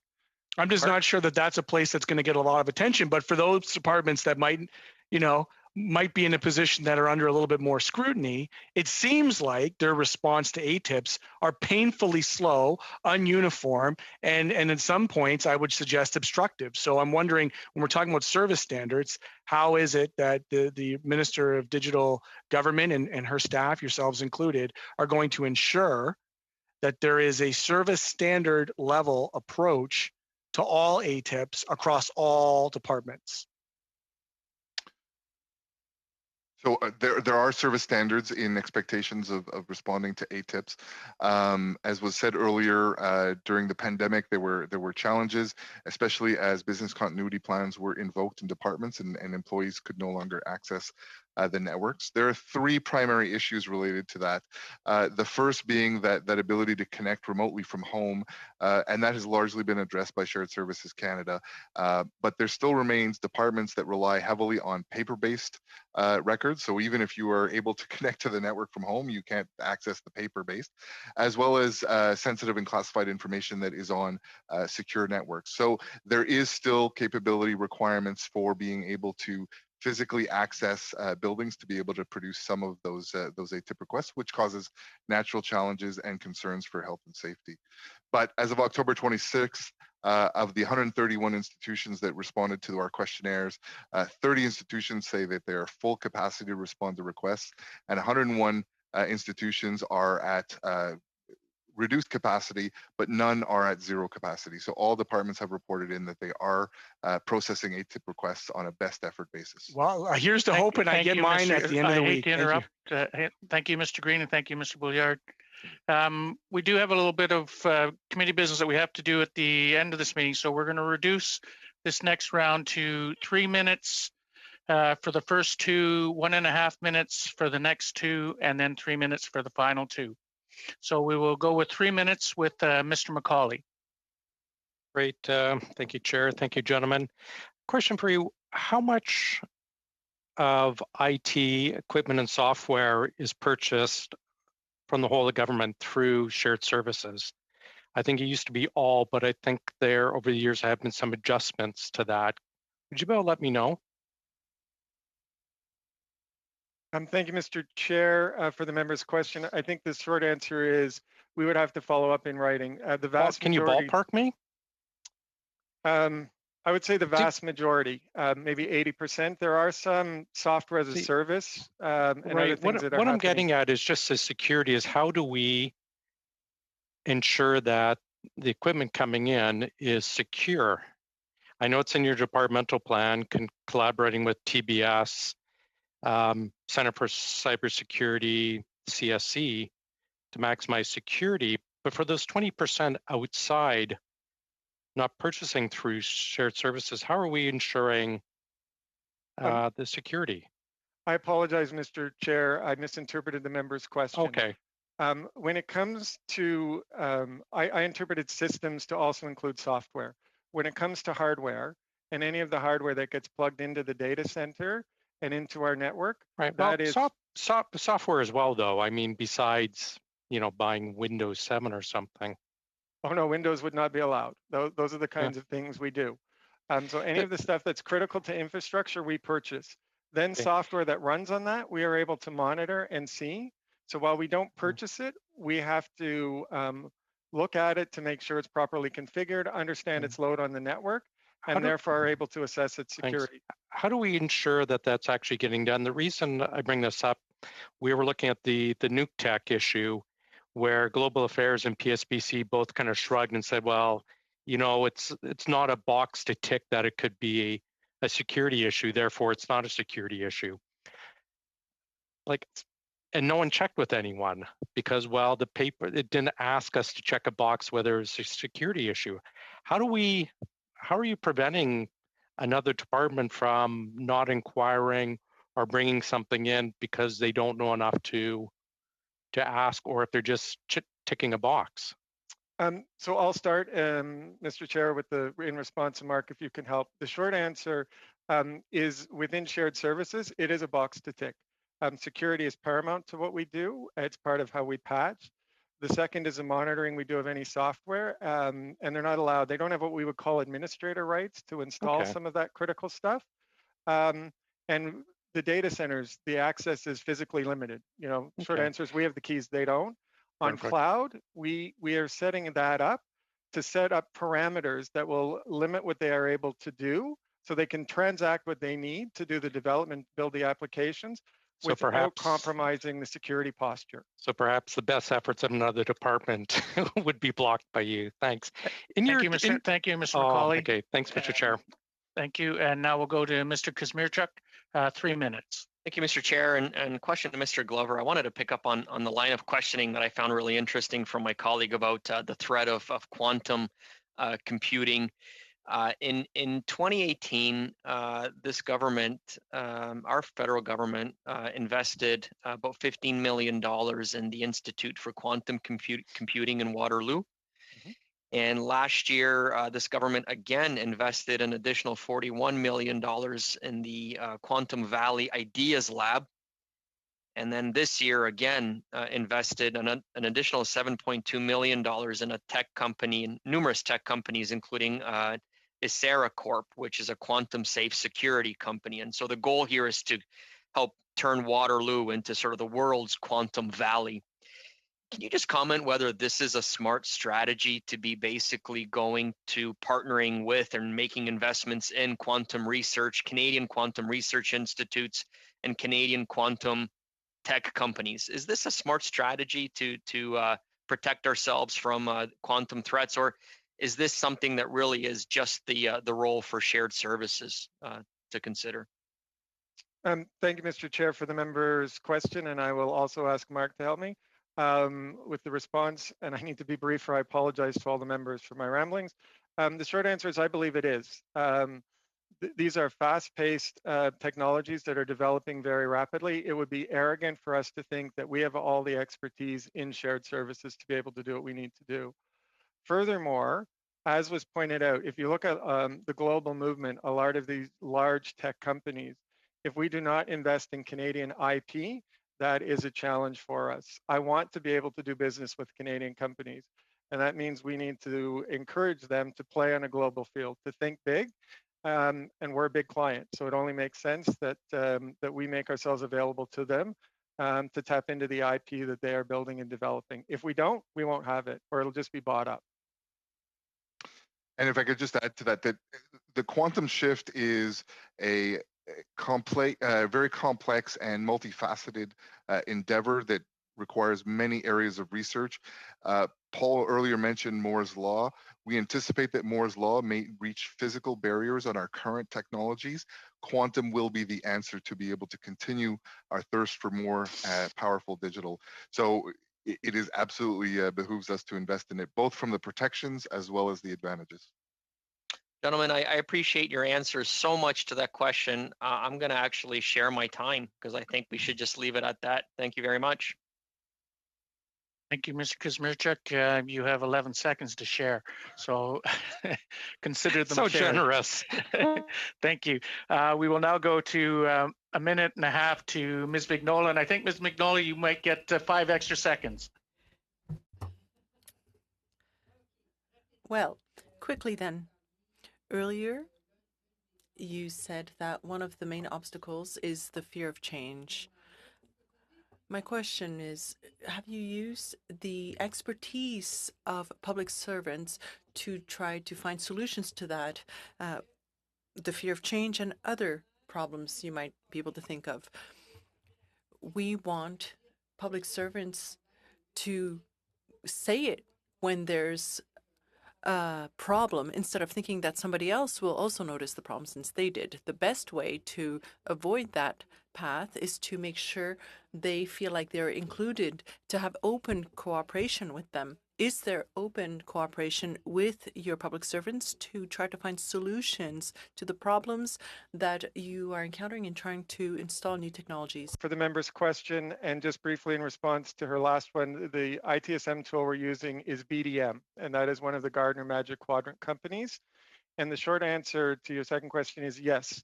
We are tapping into all sources. Again, that approach that I have is we don't have all the answers.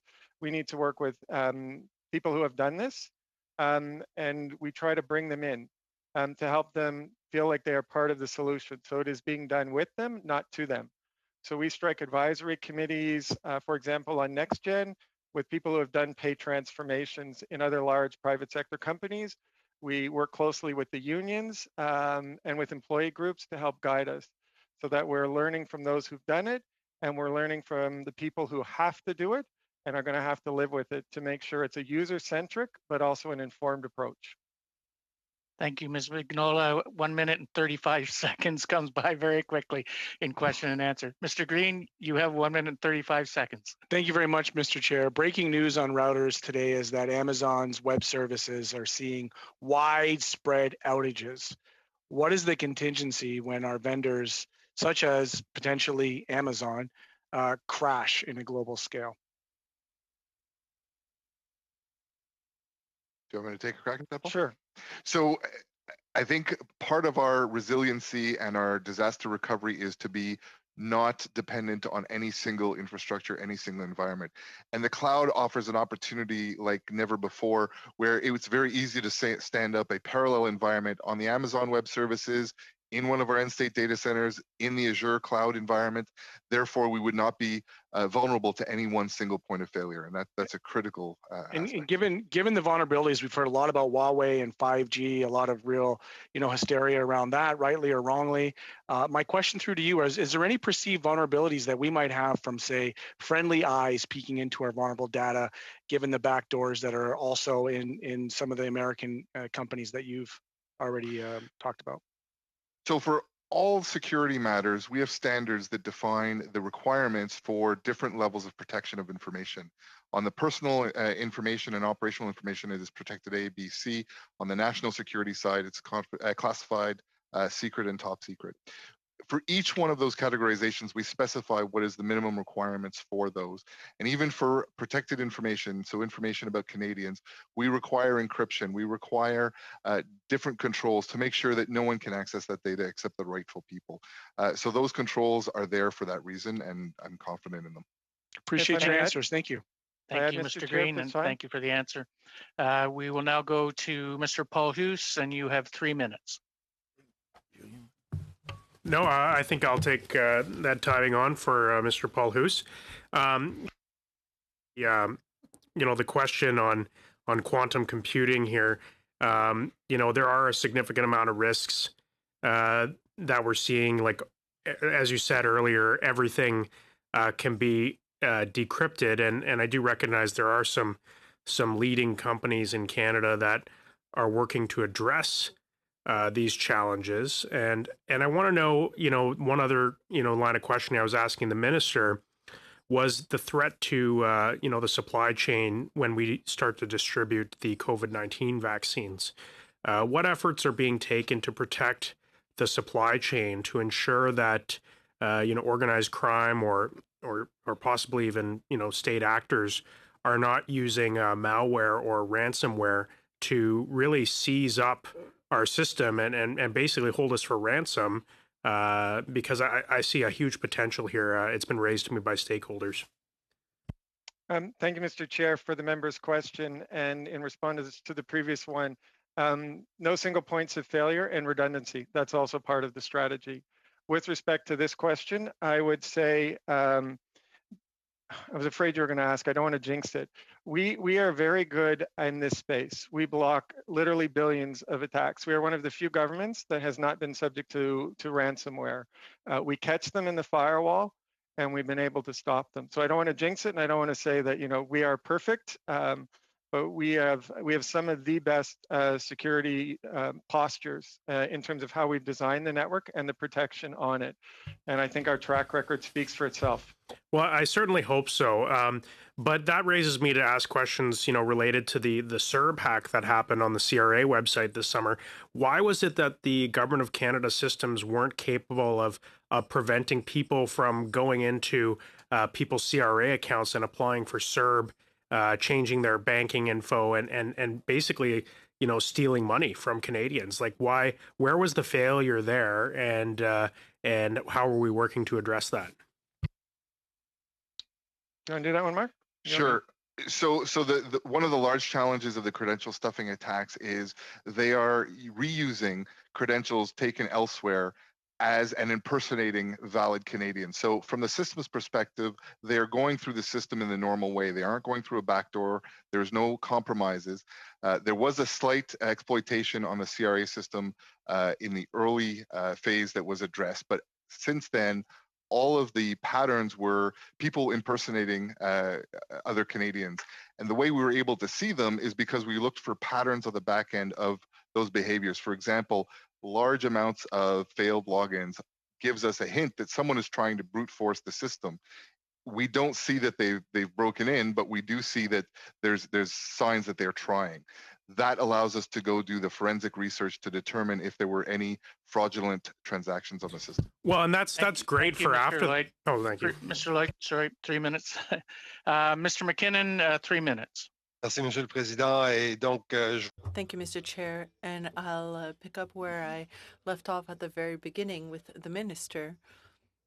It's clear that Shared Services Canada has done a lot of work in terms of access to the network, in terms of software and cloud services, migration to data centers, and so much more.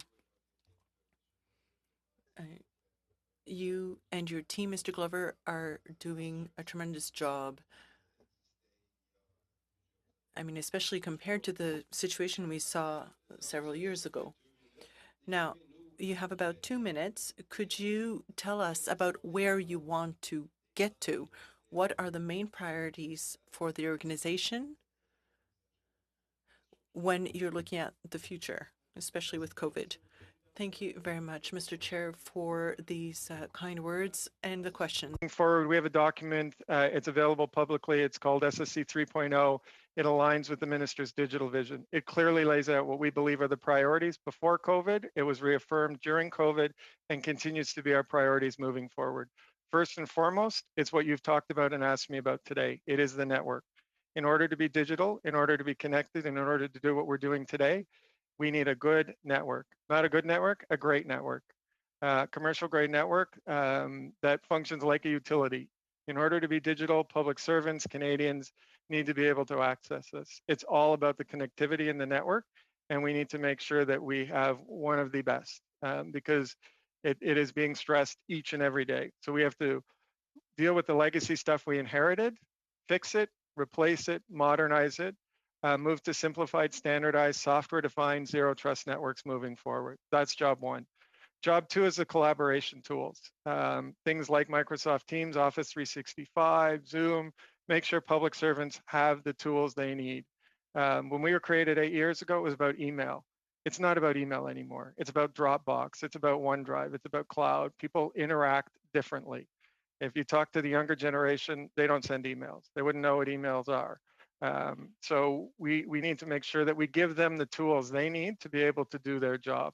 And that includes voice over internet. That includes video. These things are collapsing, and we need to give them the tools they need. The inspectors who are out walking the field, they need connectivity. They need mobile. They need the access on mobile devices so that they can do their job. So we need to equip the public service with the tools they need to serve Canadians.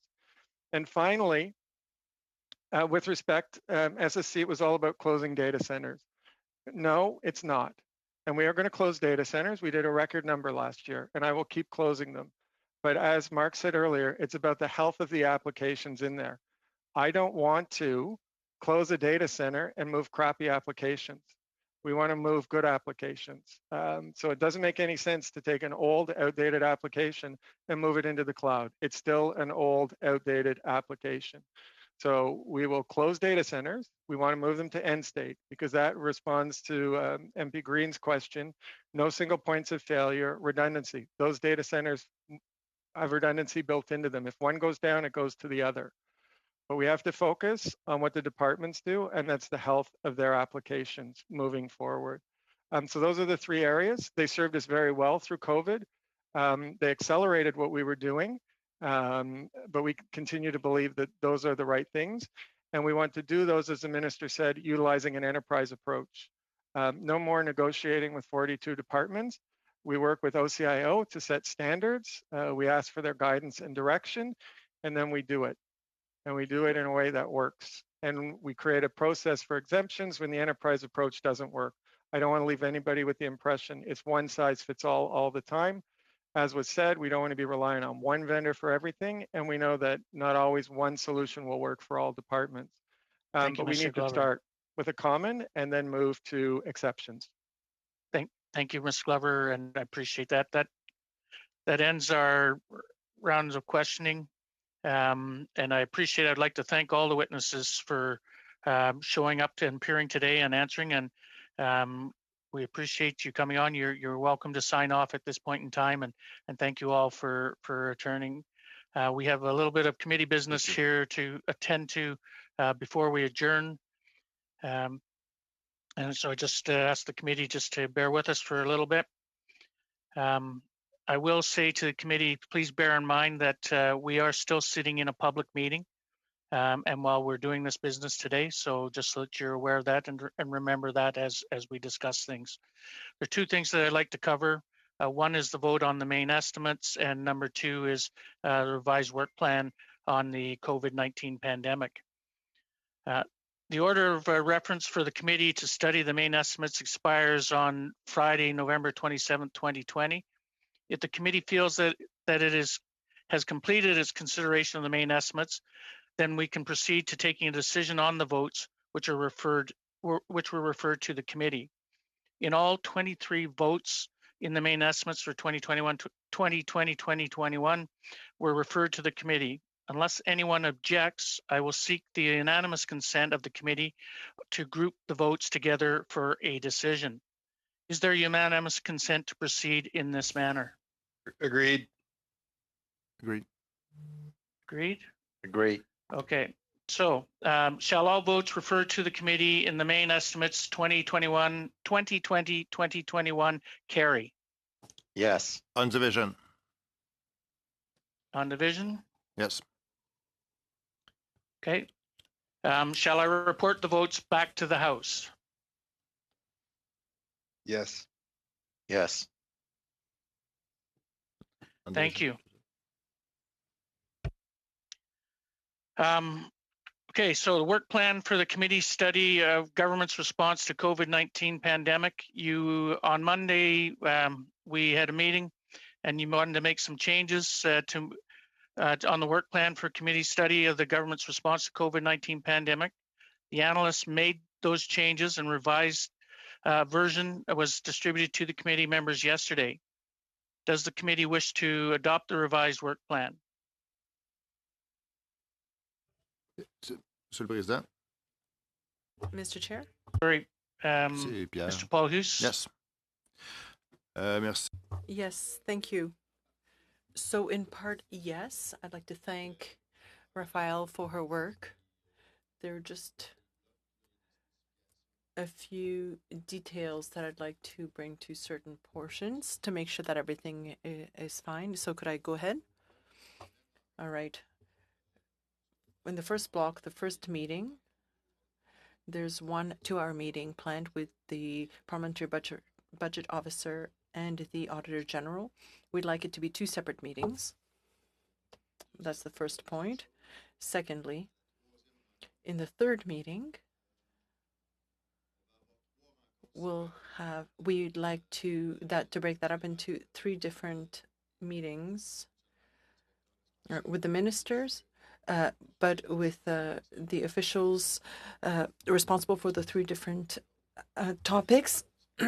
1, the National Reserve, 1, the distribution of vaccines, and others. So that would be 4 meetings total.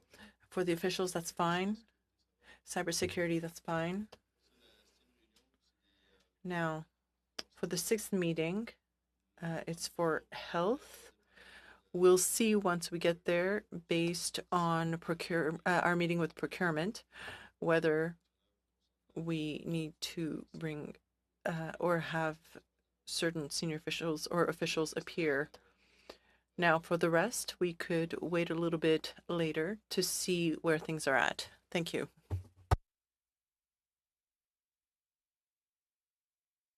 Thank you, Mr. Paul Hoos. I'm not seeing any hands up, or Mr. Clerk, is there anyone that also would like to discussion? And then before I do that, I will then ask the analyst if Raphael might want to comment on anything. So we'll wait for Raphael for a bit if there's any other discussion. Nobody else in the room has indicated an interest in intervening, Mr. Chair. Thank you. Raphael, do you have any you might want to add to that, Raphael?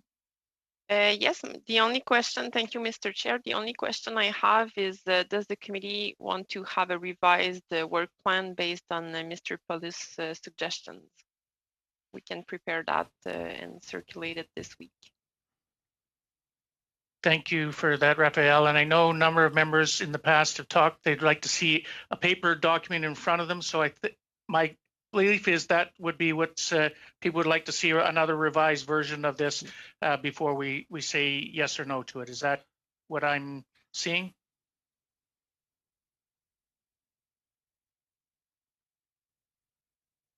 Everyone's okay with that? Yes? Okay. Yes, thank you very much, Raphael. I think Mr. Kuzmierczak would like to intervene, Mr. Chair.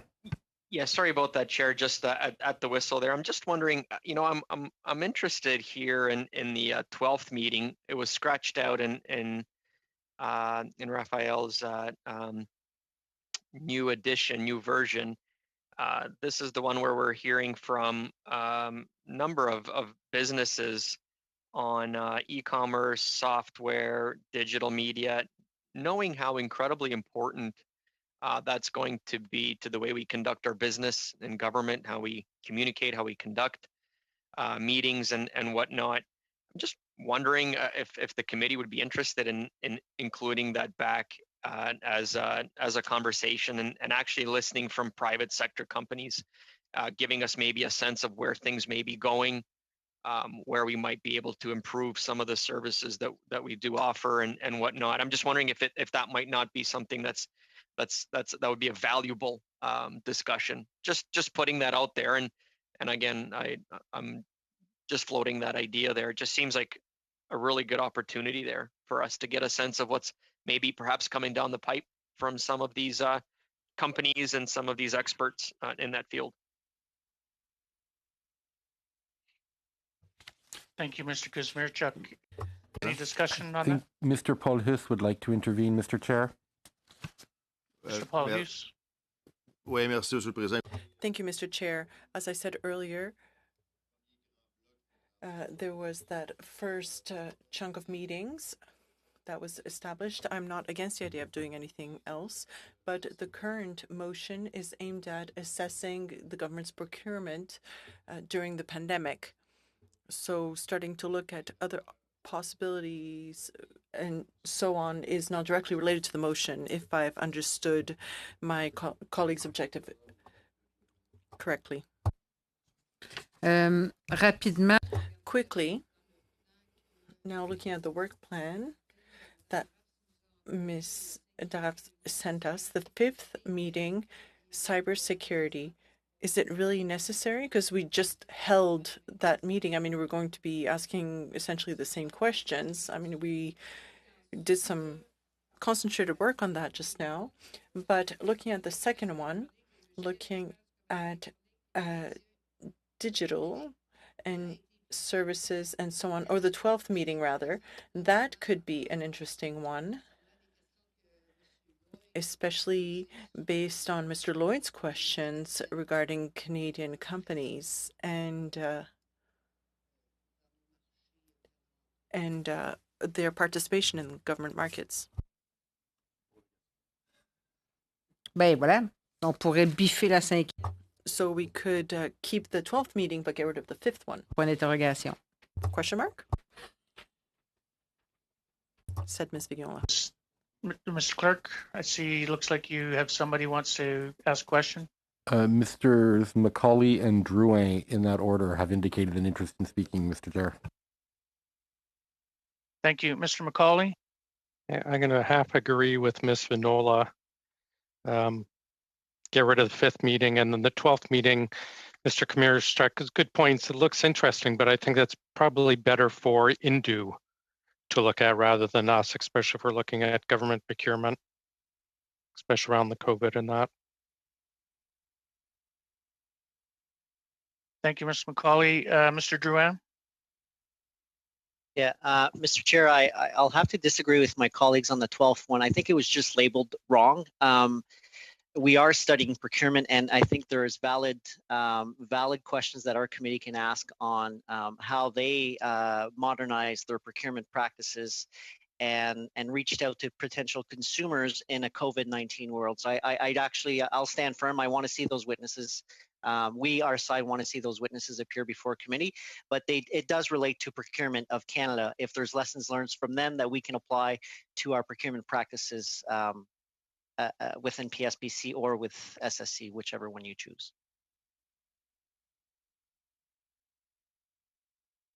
Thank you, Mr. Drouin. Perhaps Mr. Chair, perhaps Mr. Lloyd's small businesses can come and provide testimony on the electronic procurement, that the issues that were raised there.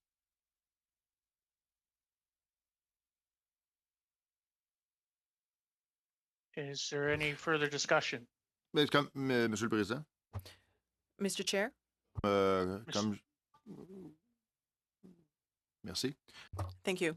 So as I mentioned, I believe that first what my colleague mentioned, Ms. Vignola stated regarding cybersecurity, yes, we talked about it with the minister, but we weren't looking at specifically at the cybersecurity aspect for COVID. We want to talk more broadly about what happened in Canada during the pandemic regarding cybersecurity. So we'd like to have the experts answer our questions, because it's not the minister who's going to be able to answer our questions, as we saw earlier. Now, we'd like to have businesses come in and explain, or rather having businesses come in and explain their best practices. That would be fine, but what we want to focus on is how the government managed all of this. It's procurement, but right now we're not looking at best practices really. We want to know what the problems were and what can be improved, of course. Well, if it's on that point, Mr. Paulus, but the pandemic isn't over. Do you want to wait till it's over and then we can look at everything that went wrong? We watered our propositions down. Perhaps you could do that as well. Well, we're trying to keep calm and move on and make sure that we can have a work plan that works. Intervene. I just want to. Sorry, I could not hear that. Who would like to speak? I beg your pardon. It's Mr. Weiler who would like to intervene, Mr. Chair. Mr. Weiler? Thank you, Mr. Chair. I just want to suggest one more witness for the 8th meeting, and that's company Abcelera that just had a COVID-19 therapy that was approved by PHAC, and there's been an order, I think, of 26,000 of their therapies. I think that would be a really interesting addition to have in that 8th meeting.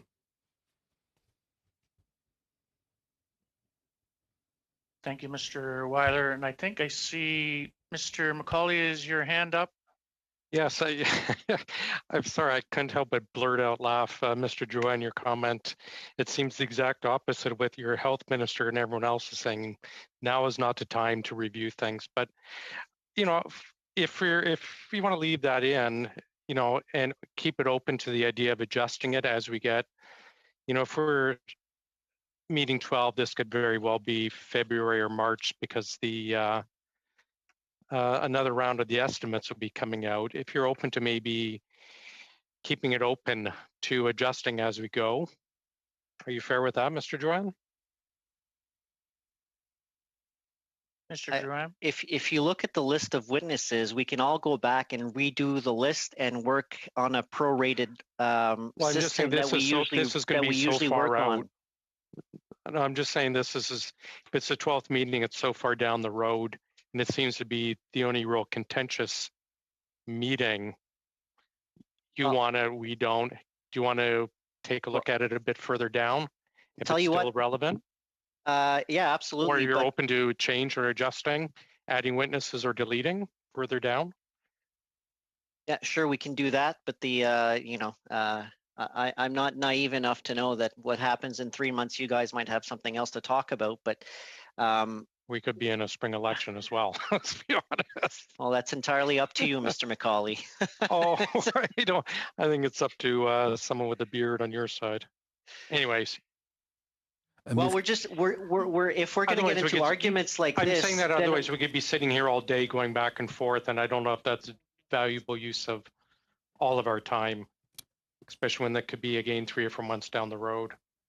Right. So if we're going to get into these arguments, I'm just saying that we'll throw all of these witnesses out and start over again and then work our way through like we did the last time. Make sure you guys get an equal amount of witnesses based on a prorated system like we work in other committees. And I don't want to go down that road, but I'm just, you guys are resisting that 12th meeting and we're asking, and most of those are witnesses. So it's just, we'll have to go back and check. That's just a coincidence. Yeah, I'm sure it is. Okay, thank you. We're going back and forth, and that could go on all night. So thanks. Appreciate your comments. We will go to, I think, Raphael, you had a comment? Mr. Chair, if I may, Madame Vignola had indicated an interest in speaking as well.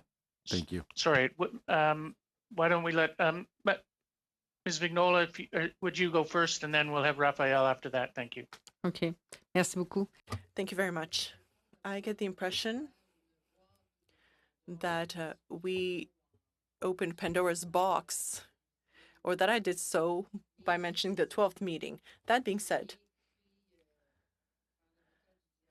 I like looking at all the options, playing devil's advocate, call it what you will. We could plan the next 4 meetings, plan our witnesses. That would lead us to January, the 4 or 5 meetings, whichever. And then we'd find ourselves in January. In January, we could look for the rest of the study at what we could do a little bit further down the road. As Mr. Drouin stated, and as we all know, anything could happen and anything could land on our laps at any time. So just chopping that in two, saying we're going to plan out the next 4 or 5 meetings on this topic, and then we will keep it open for the next meetings. That could also be a possibility, and that would allow everybody to work together and to get along.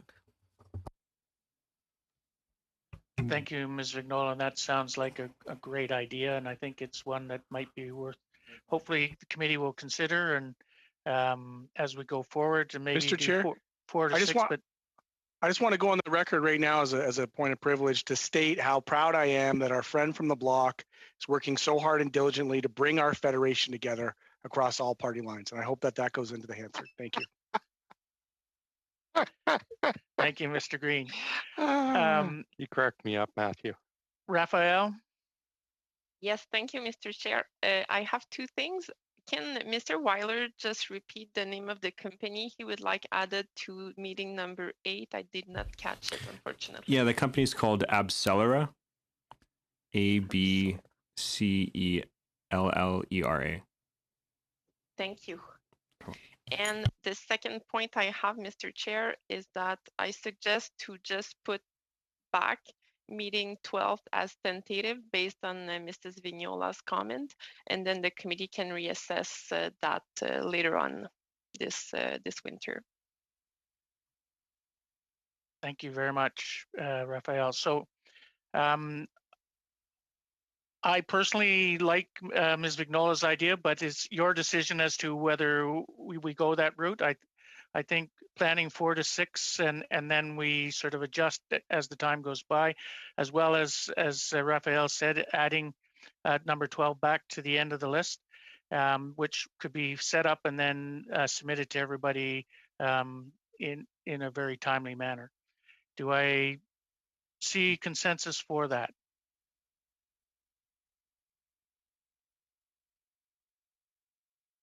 I think Monsieur Drouin would like to intervene, Mr. Chair.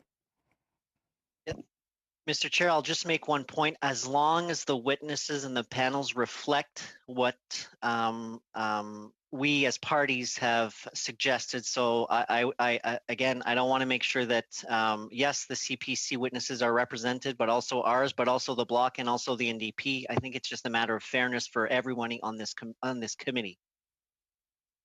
Thank you, Mr. Drouin, and I truly believe that that the analysts and the clerk have recognized that fact and will continue to recognize that aspect as they design the study as we go forward. But thank you for those comments. Any further discussion? Seeing none, Mr. Chair, I don't mean to delay this any longer. I just want to make sure that the analysts and I are clear on what the next steps are. There had been discussion of approving the first 4 to 5 meetings, but then also discussion of creating a new work plan. Perhaps this is just me, I just want to know, understand what it is exactly that the committee wants the analyst to produce.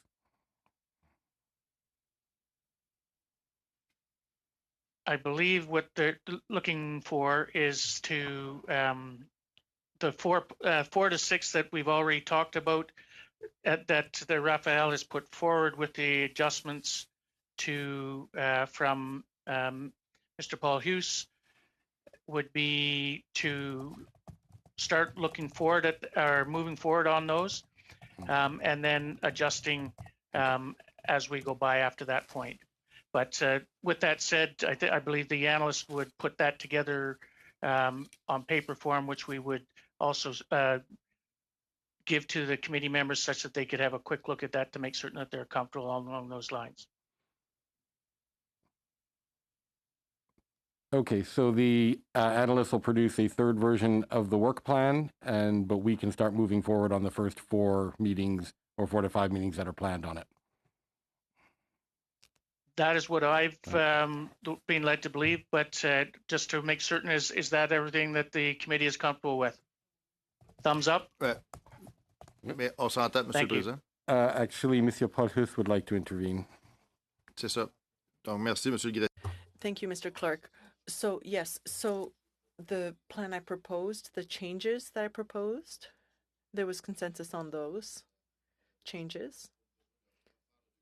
So we wouldn't have to redo the document for final approval since we approved everything. There was consensus on my suggestions, and then from then on we can establish a final work plan.